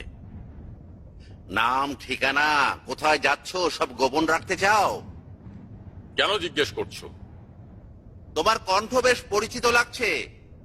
মুখের কাপড়টা সরিয়ে ফেলো, চিনতেও পারি। আমার নাম আবুল গারক, সাকাফি গোত্রের লোক। আবুল গারক? আমাকে চিনতে পেরেছো? চিনতে পারছি এখন। আমি মুখতার।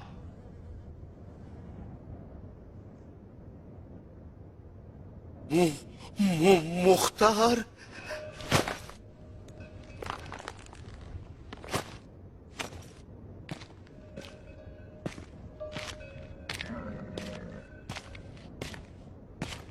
তুমি নিজেই আবু ইসহাক?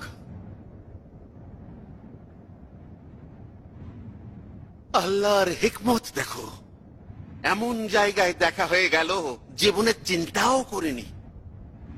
আশা ছিল সামনাসামনি তোমাকে দেখবো, তোমার হাতে চুমু খাবো। তুমি আমাদের সাকাফি বংশের উজ্জ্বল তারকা আবু ইসহাক। তোমার বীরত্বের কথা বহুবার শুনেছি সাকাফি বীর যোদ্ধা। স্বাগত তোমাকে। ন্যায় নীতি তোমার সাথে থাক। এই ছেলে, এদিকে এসো। আবু ইসহাক কি গরম দুগ্ধ দিয়ে মেহমানদারি করো। শুক্রিয়া আবুল গারক। তোমার চোখে কি হয়েছে আবু ইসহাক?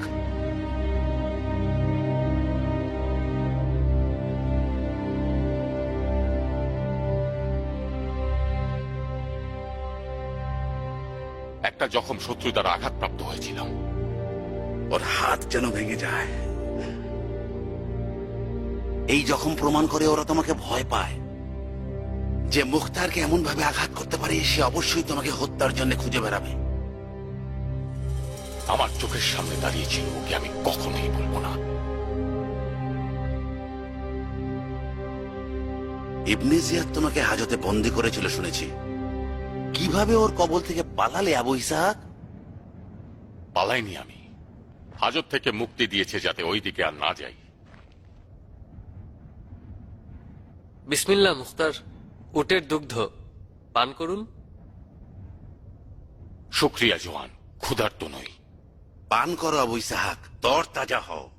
কষ্ট সহ্য করেই চলতে হবে।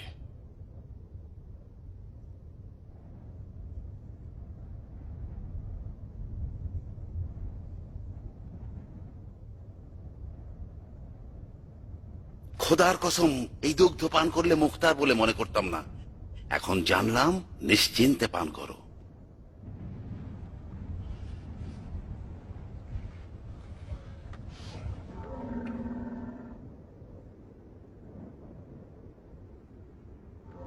শুক্রিয়া, অত্যন্ত বিশুদ্ধ।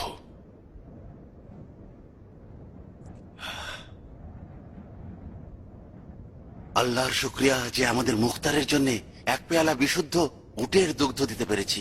আমাকে ক্ষমা করো, কারণ তোমাদের সন্দেহ করেছি। তুমি একেবারে ঠিক কাজটি করেছো। আমাদের মুখতার কাইয়াস, তার বিচক্ষণতা তলোয়ারের চাইতেও ধারালো। কাইয়াস মানে কি? অর্থাৎ তীক্ষ্ণ বুদ্ধিমান, মানে চতুর। যা তুমি দেখলে, আমি না খাওয়া পর্যন্ত নিজে খেলো না। দেখলি তো, খোদা না করুক এর মধ্যে বিষ থাকতে পারত, খেলেও মারা যেতে পারত। হে খোদা, তোমার বিদ্রোহ দেখে যেন মরতে পারে।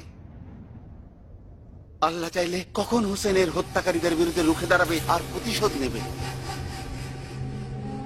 খুব বেশি দেরি নেই আর আবুল গারক। কসম খেয়ে বলছি, ইয়াহিয়া ইবনে জাকারিয়ার জন্য যেরকম প্রতিশোধ নেওয়া হয়েছিল, এবারও সেরকম ভাবেই হবে। যাও, এই খবর হুসাইন প্রেমিকদের নিকট পৌঁছে দাও। তারা যেন মুখতারের জন্য অপেক্ষা করে।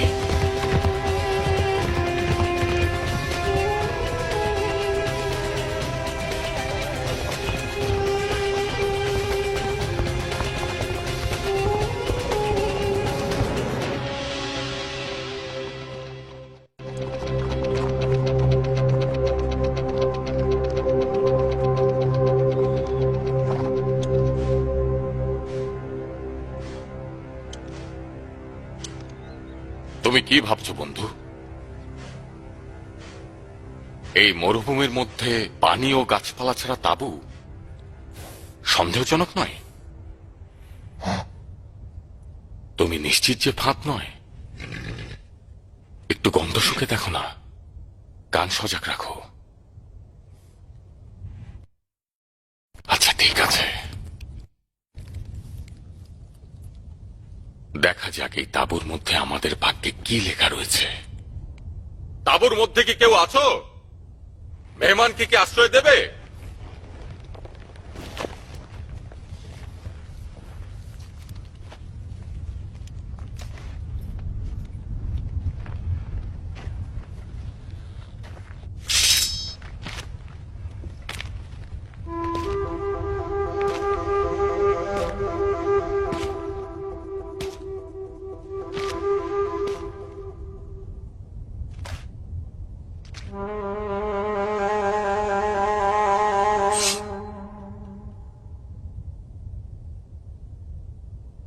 নড়াচড়া করলে এক কোপ দিয়ে মাথা ছিন্ন করে ফেলবো।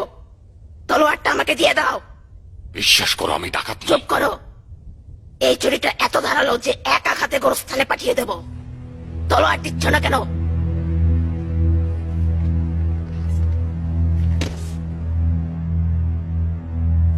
হাত পেছনে নাও, নাও।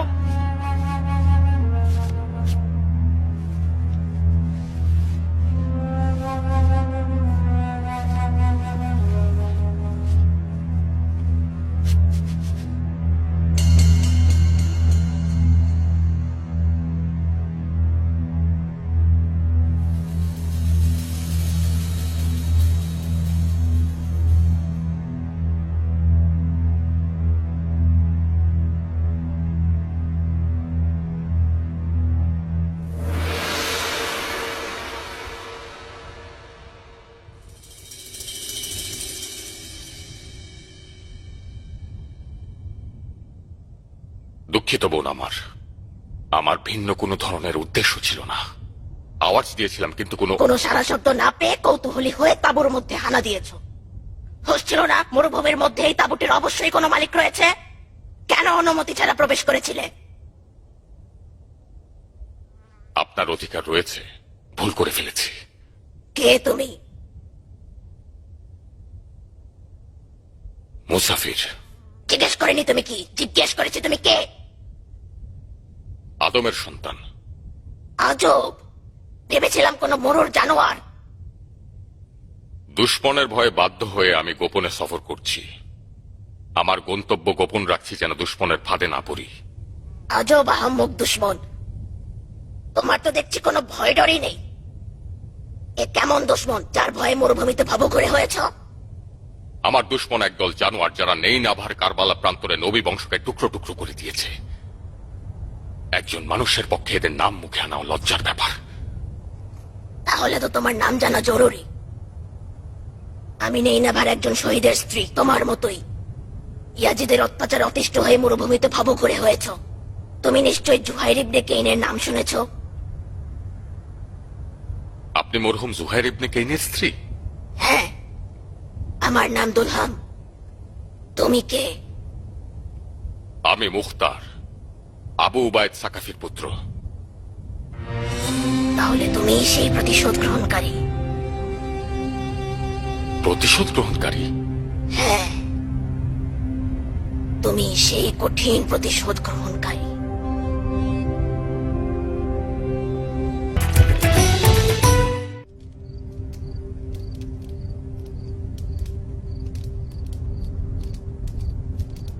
আমি জুহাইরকে ইয়াউমুল জেসার যুদ্ধ থেকে চিনি, যে যুদ্ধে পারস্যের বিরুদ্ধে বিখ্যাত ক্লাদিসিয়ার যুদ্ধের সূচনা করে। ওই সময় আমি 13 বছরের ছোট বালক ছিলাম। আমার শহীদ পিতা ওই যুদ্ধে মুসলমানদের সেনাপতি ছিলেন। আমাকেও তখন তার সঙ্গে নিয়ে গিয়েছিলেন যাতে তার ভাষায় আমি কিছু শিখতে পারি। ওই সময় জুহাইর ছিল একজন শক্তিশালী ও টগবগে তরুণ। সে ছিল আকুতভয় ও সাহসী যোদ্ধা। নির্ভীকভাবে যুদ্ধে যাওয়ার তার বিশেষ খ্যাতি ছিল।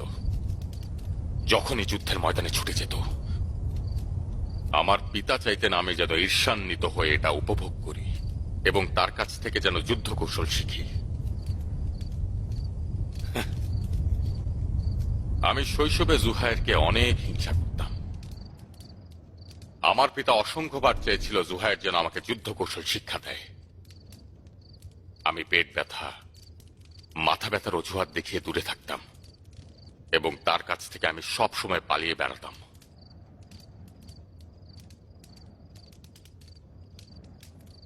আমার পিতা সেই যুদ্ধে শহীদ হলেন। পিতার মৃত্যুর পর আমাকে অল্প বয়সের কারণে কুফায় পাঠিয়ে দেওয়া হল। এরপর থেকে দীর্ঘ সময় জুহাইরের কোনো খবর আমার কাছে ছিল না। পরে শুনেছি যে সে একজন বিত্তশালী ব্যক্তিতে পরিণত হয়েছে। সঠিক শুনেছ। জুহাইর সবসময় ব্যবসা বাণিজ্য নিয়ে ব্যস্ত ছিল, যুদ্ধ বিগ্রহ এবং হুকুমত নিয়ে আগ্রহ ছিল না। মনে করত মুসলমানদের এই দুই দলে ভাগ হয়ে লড়াই রাসূলে খোদার মর্যাদাকে ক্ষুণ্ণ করছে। তাহলে কেন নিজের রায় বদলে ফেলল? কেন দুনিয়ার মায়া ছেড়ে কারবালার মিছিলে শরিক হল? অজানা এক আকর্ষণ রয়েছে মুখতার, অজানা আকর্ষণ। আমরা হজ পালনে গিয়েছিলাম। হজের পর কুফার উদ্দেশ্যে রওনা হলাম। মক্কার নিকটবর্তী হুসাইনের কাফেলা দেখলাম। কয়েকটা জায়গায় হুসাইনের সাথে আমাদের দেখা হলো। জুহাইর চাইছিল না হুসাইনের সঙ্গে এভাবে বারবার দেখা হোক। অপেক্ষা করছিলাম যেন হুসাইন কিছুটা সামনে পথ চলে। যখন হুসাইন চলে যেত আমরা বিশ্রাম করতাম, আবার হুসাইন বিশ্রাম করলে আমরা পথ চলতাম। ভাগ্যের ফেরে এক জায়গায় এসে আমাদের আবার দেখা হয়ে গেল।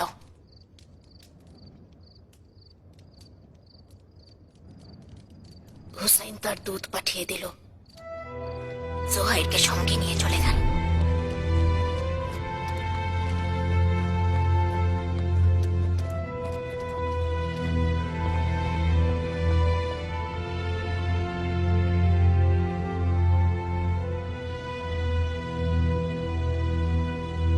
দুনিয়ার কাজকর্ম বোঝা মুশকিল।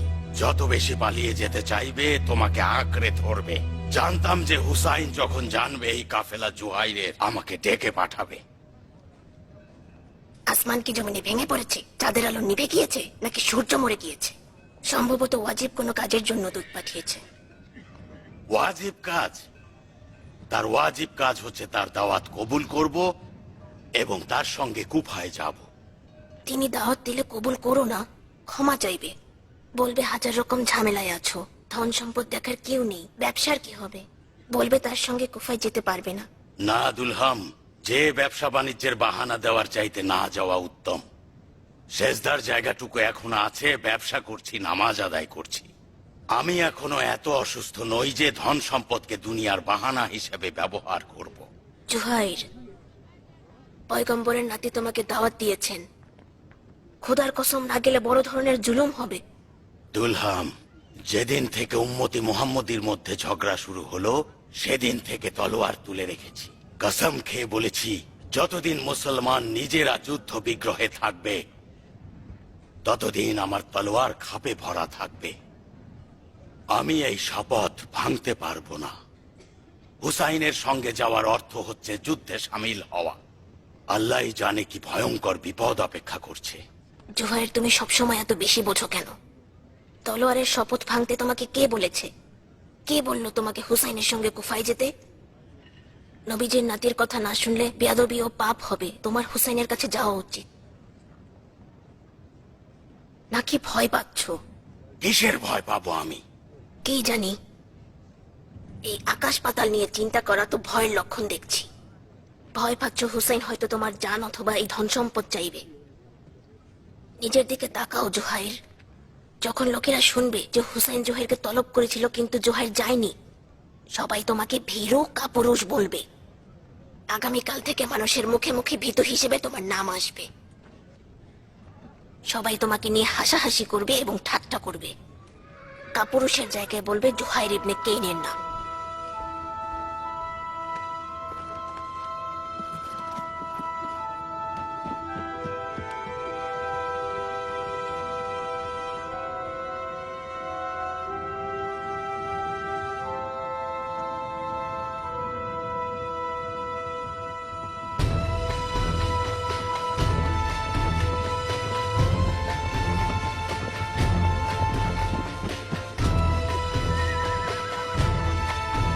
দুলহাম,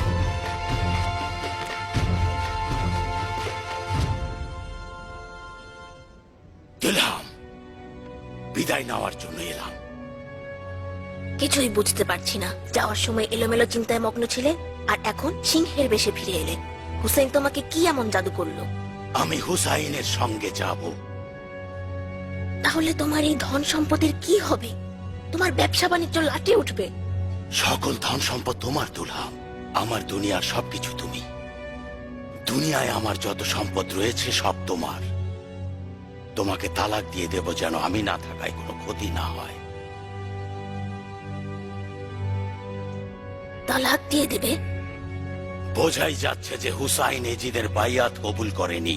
নিশ্চিত হয়েছি যে ইবনে জিয়াদ ইমাম হুসাইনকে হত্যা করার জন্য বাহিনী পাঠিয়েছে। কুফাবাসীকে ধোঁকা দিয়েছে, তাই তারা ইমাম হুসাইনের বিরুদ্ধে যুদ্ধে নেমেছে। আর হুসাইনের কোনো সৈন্যবাহিনী নেই। হুসাইনের সহযোগী হওয়ার অর্থ হচ্ছে মৃত্যুকূপে ঝাঁপ দেয়া। আমার মৃত্যু হলে তুমি একা হয়ে পড়বে। তার চেয়ে বরং তোমাকে স্বাধীন করে দেওয়া উত্তম। যাও দুলহাম, সন্তান আর ধন সম্পদ আগলে রাখো।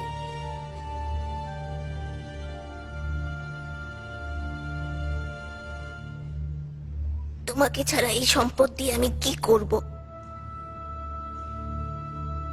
দুলহাম, প্রতিটি প্রাণীর একদিন মরতে হবে, আজ না হয় কাল, নয় পরশু। অতএব যেহেতু তোমাকে ধৈর্য ধরতেই হবে, তাহলে এই প্রশ্ন করে কি লাভ? তুমি হুসাইনের নিকট যেতে অস্বস্তি বোধ করছিলে, আমি তোমাকে পাঠালাম। তোমার একা যাওয়া কি ঠিক হচ্ছে? আমাকে রেহাই দেওয়ার জন্য আমি কৃতজ্ঞ দুলহাম। খোদার কসম, জিহাদ নারীদের জন্য ওয়াজিব হলে একসঙ্গে হুসাইনের কাফেলায় শরিক হতাম। হুসাইনের পরিবার রয়েছে জোহাইর। যদি না থাকতো দুলহাম, হুসাইনের একমাত্র আর্তনাদ হচ্ছে এই পরিবার পরিজন। তুমি আর বাধা দিও না। চাঁদ, তালাক দেওয়া তোমার নিজের অধিকারে রয়েছে। দুলহাম, আল্লাহ জানে এই তালাক পরস্পরের ভালোবাসার তালাক। অন্য কিছু ভাবলে অন্যায় করা হবে। ভালোই হলো দুলহাম, এখন নিশ্চিন্তে হুসাইনের কাফেলায় সঙ্গী হতে পারবে। 10 মুহররম রাতের কথা। ইমাম হুসেন সকল কাফেলার উদ্দেশ্যে বক্তব্য দিলেন। তিনি বললেন, আমি আপনাদের উপর থেকে বাইয়াত তুলে নিলাম। কেউ এখানে অবস্থান করলে জেনে রাখবেন, আগামীকাল নিশ্চিত মৃত্যু হবে। কিছু সংখ্যক সাহাবী বিশ্বস্ততার সঙ্গে ইমামের সঙ্গে থেকে গেলেন। জোহাইরও বুলবুল পাখির মতো সুমিষ্টতার সঙ্গে থেকে গেল। যখন হকের পথে রয়েছি, তখন মৃত্যুবরণ করলেই বাকি আমরা রাসূলে খোদার সাক্ষাতে চলে যাব। খোদার কসম, যদি মারা যাই আবার জিন্দা হব, আবার মারা যাব, আবার জিন্দা হব। খোদার কসম, যদি মারা যাই আবার জিন্দা হব, আবার মারা যাব, আবার জিন্দা হব। এইভাবে হাজারো বার মারা যাই আর জীবিত হই, তবুও তোমাকে ত্যাগ করব না। ইমাম হুসেন মশালগুলো নিভিয়ে ফেলার আদেশ দিলেন, যেন কেউ চাইলে নীরবে ত্যাগ করতে পারে এবং লজ্জিত না হয়।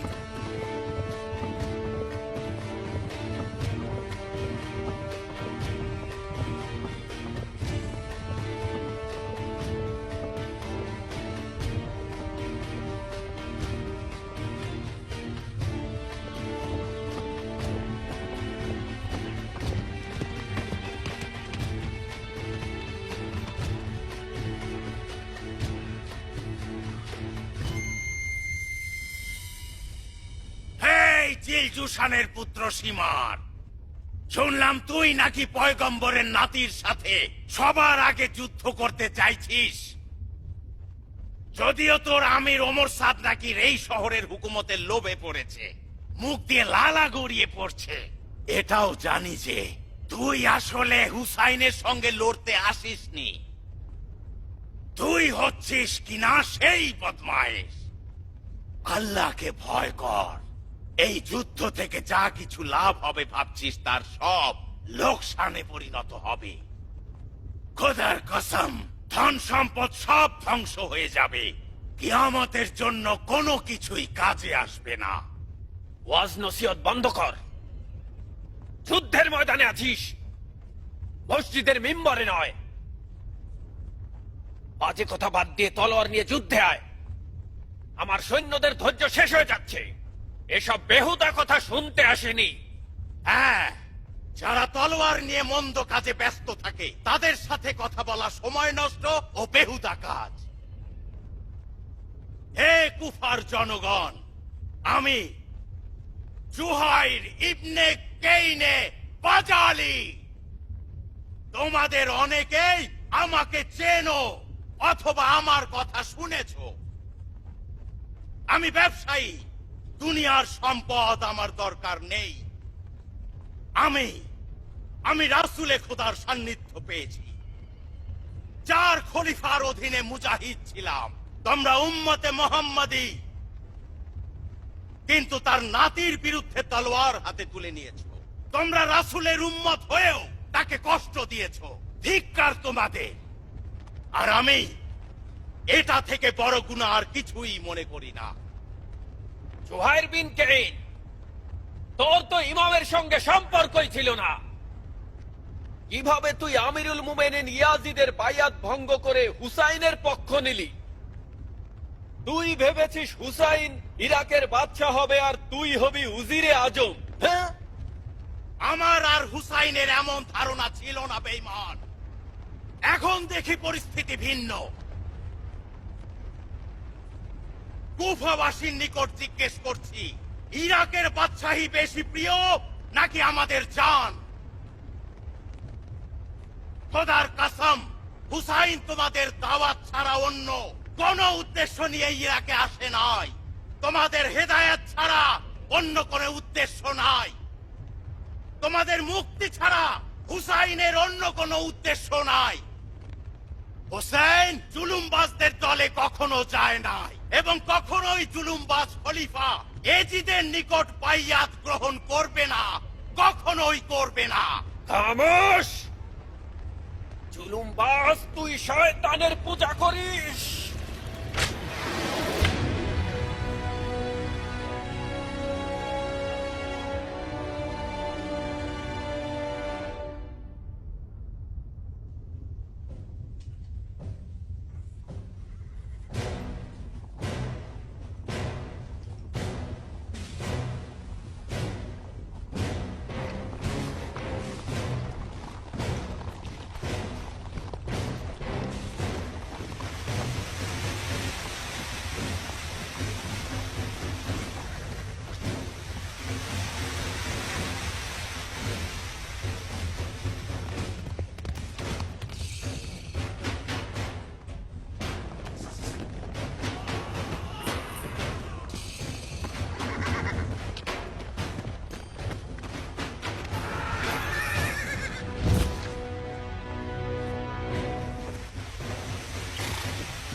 আক্রমণ!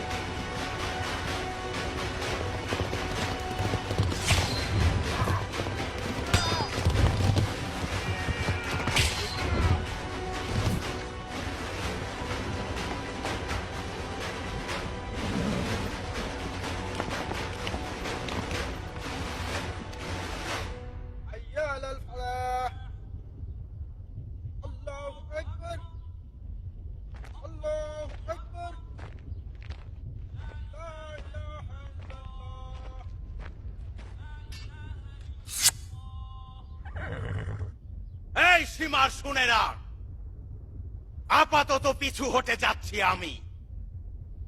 কেননা হুসাইন নামাজ আদায় করছেন।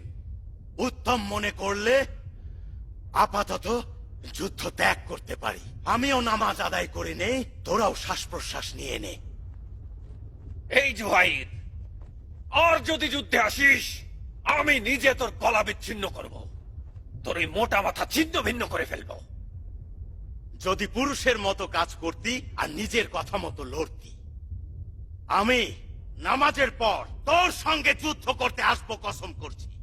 তুই মানুষের জাত বলে আসিস।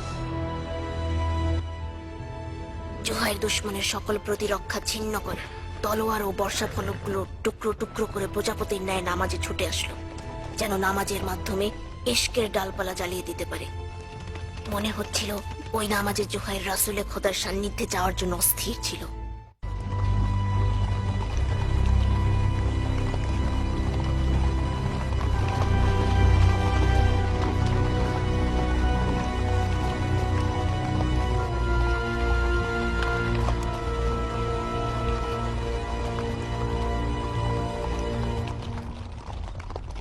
একেবারেই নোংরা ছিল সীমার। জুহাইর এখনো তাজা ঘোড়ার ন্যায় লাফাচ্ছে, এক অলৌকিক মজেজা দেখাচ্ছে।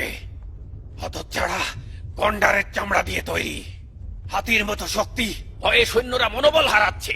জুহাইর হুসাইনের এক আঙ্গুলের সমপরিমাণও নয়। হাসিমি বংশের যুদ্ধে আসলে কি করবি, যারা কিনা হুসাইনের আসল বাহু? যদি আব্বাস ইবনে আলী আসে, আব্বাস ময়দানে আসলে সবগুলো ভেজা বেরল হয়ে কাঁপবে, বুঝেছিস গাধা? অসম্ভব নয়। সিংহের কলিজা কি আব্বাস ইবনে আলীর বিরুদ্ধে লড়াইয়ে নামবে নাকি? একজন একজন লড়াই বন্ধ কর, আধিপত্য বিস্তার কর, তাবুগুলোতে হামলা কর এবং হুসাইনের দুশ্মনী চিরতরে বন্ধ করে দে। হুসাইন নামাজ আদায়ের ইচ্ছা পোষণ করেছে, চাইছে যেন যুদ্ধ বন্ধ রাখি, যেন ওরা নামাজ আদায় করতে পারে। আদেশ দে সীমার, আদেশ দে। নামাজের পর তুই হামলা কর। বাবা, তুমি কি আসলেই চাও হোসাইন নামাজ পড়ুক? নামাজ শরীয়তের ওয়াজিব, ওয়াজিব নামাজ আদায়ে বাধা দেওয়া উচিত নয়। তাহলে যুদ্ধে হেরে যাচ্ছ? মানে কি? এরা সবাই হোসাইনকে হত্যা করতে এসেছে, কারণ ওরা ভেবেছে যে হোসাইন এখন কাফের হয়ে গেছে। যখন দেখবে যে হোসাইন নামাজের জন্য যুদ্ধ ত্যাগ করেছে, এরা বুঝতে পারবে যে ধোঁকা খেয়েছে। সঠিক বুদ্ধিমানের পরিচয় দিচ্ছে, তাই না সীমার? আসলে তাই। তুমি তো বাছাধন খুবই সূক্ষ্ম বুদ্ধি সম্পন্ন। অসম্ভব নয়, হুসাইন হয়তো এটা দ্বারা ঘুমন্ত কুফাবাসীকে জাগিয়ে তুলবে। হুসাইনকে নামাজ আদায় করার অনুমতি দেওয়া তাহলে উচিত নয়, তাই না? কি আর বলবো, তুমি আমির হবে, আমরা প্রজা। না সীমার, না, ওদের নামাজ আদায় করতে দিস না।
জুহাইর মাটি থেকে পা সমলে উঠিয়ে নিয়েছে। যুদ্ধের ময়দানে যাওয়ার জন্য শিশু বাচ্চার মতো হয়ে গিয়েছিল, যেন মা 2 হাত তুলে শিশুকে ডাকছে। নামাজের পরে কঠিন তৃষ্ণার্ত থাকার পরেও যুদ্ধের ময়দানে ছুটে গিয়েছে।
অনেকবার জুহাইরকে দেখার জন্য হুসাইনের নিকট গিয়েছিলাম।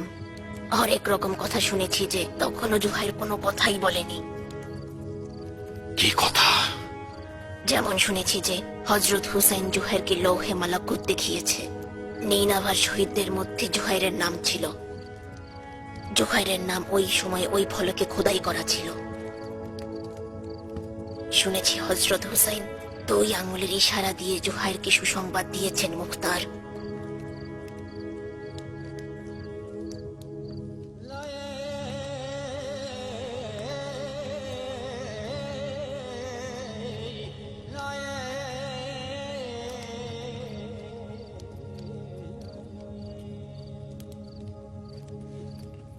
জুহাইরের সৌভাগ্য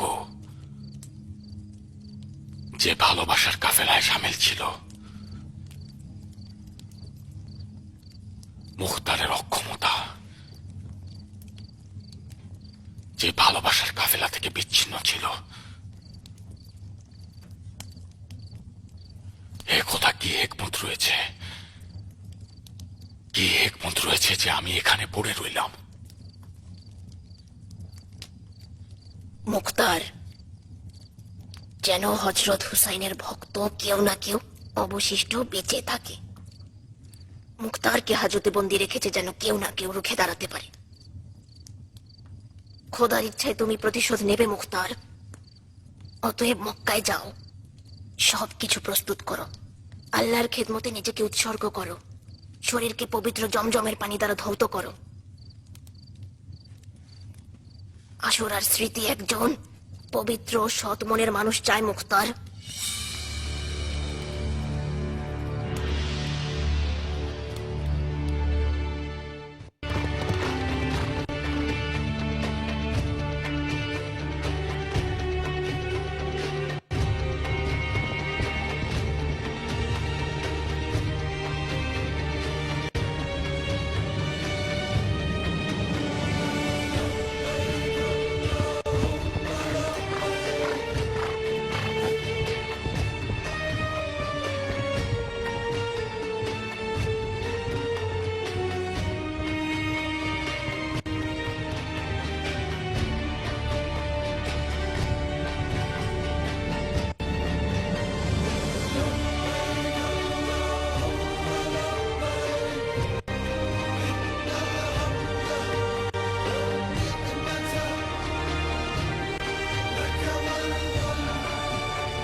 আহলান ওয়া সাহলান প্রিয় মুখতার। প্রবেশের অনুমতি দেওয়ার জন্য শুক্রিয়া। তুমি এই বাড়ির মালিক মুখতার। তোমার মরহুম চাচা ও আমার ভাই হযরত হুসাইনের কাছ থেকে এই বাড়িটি পেয়েছি। তুমি এই বাড়ির মালিক। কুফায় চাচাতো ভাই মুসলিমকে সাহায্য করেছ শুনেছি। তোমার বন্দী হওয়ার খবর আমি পেয়েছি। তোমার চোখের কথাও শুনেছি। এখন কি অবস্থা? আল্লাহ শুক্রিয়া, এখন ভালোর দিকে। ইনশাল্লাহ ভালো হয়ে যাবে। আমি কৃতজ্ঞ হলাম। কোনো ভনিতা করো না। ভেতরে রহস্য লুকিয়ে রয়েছে। বারবার বসেও এই রহস্যের কাহিনী বলা শেষ হবে না।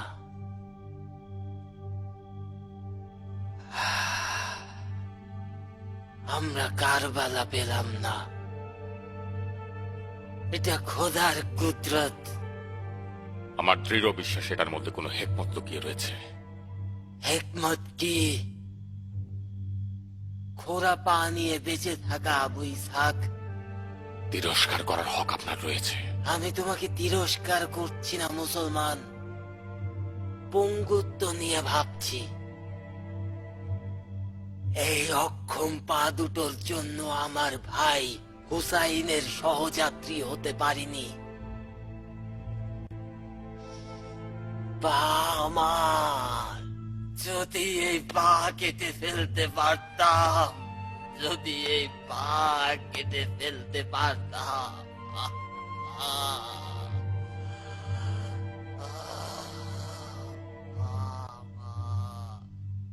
আমি হেজাজে এসেছি যেন নিজের গাফিলতি ও ভুল ত্রুটি সংশোধন করতে পারি।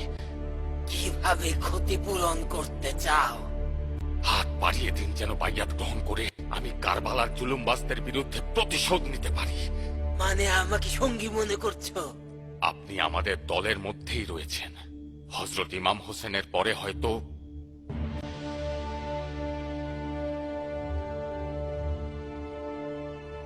আল্লাহর রহমতে হযরত সাজ্জাদ আমাদেরকে নেতৃত্ব দিয়ে আমাদের সাহায্য করতে পারবেন। আমি আপনার নিকট এসেছি যেন আপনি তার নিকট ক্ষমা প্রার্থনা করেন। আমি ও আপনি মিলে আমাদের হক আদায় করতে পারবো ইনশাল্লাহ। মুখতার, আমরা হযরত আলীকে ভালোবাসি। এখন এই ভালোবাসা ধৈর্য দ্বারা ধরে রাখুন, হইলে বিপদ। কতদিন তুমি এই জালিমদের বিরুদ্ধে লড়াই করবে? মুখতার যেভাবেই হোক লড়াই অব্যাহত রাখবে বোন। আমার মৃত্যুই একমাত্র জুলুমের বিরুদ্ধে আত্মসমর্পণ। হেজাজের আমির তোমার জন্য অপেক্ষা করছে। তুমি আর আব্দুল্লাহ ইবনে জুবাইর মিলে ইয়াজিদকে ধ্বংস করে দিতে পারো।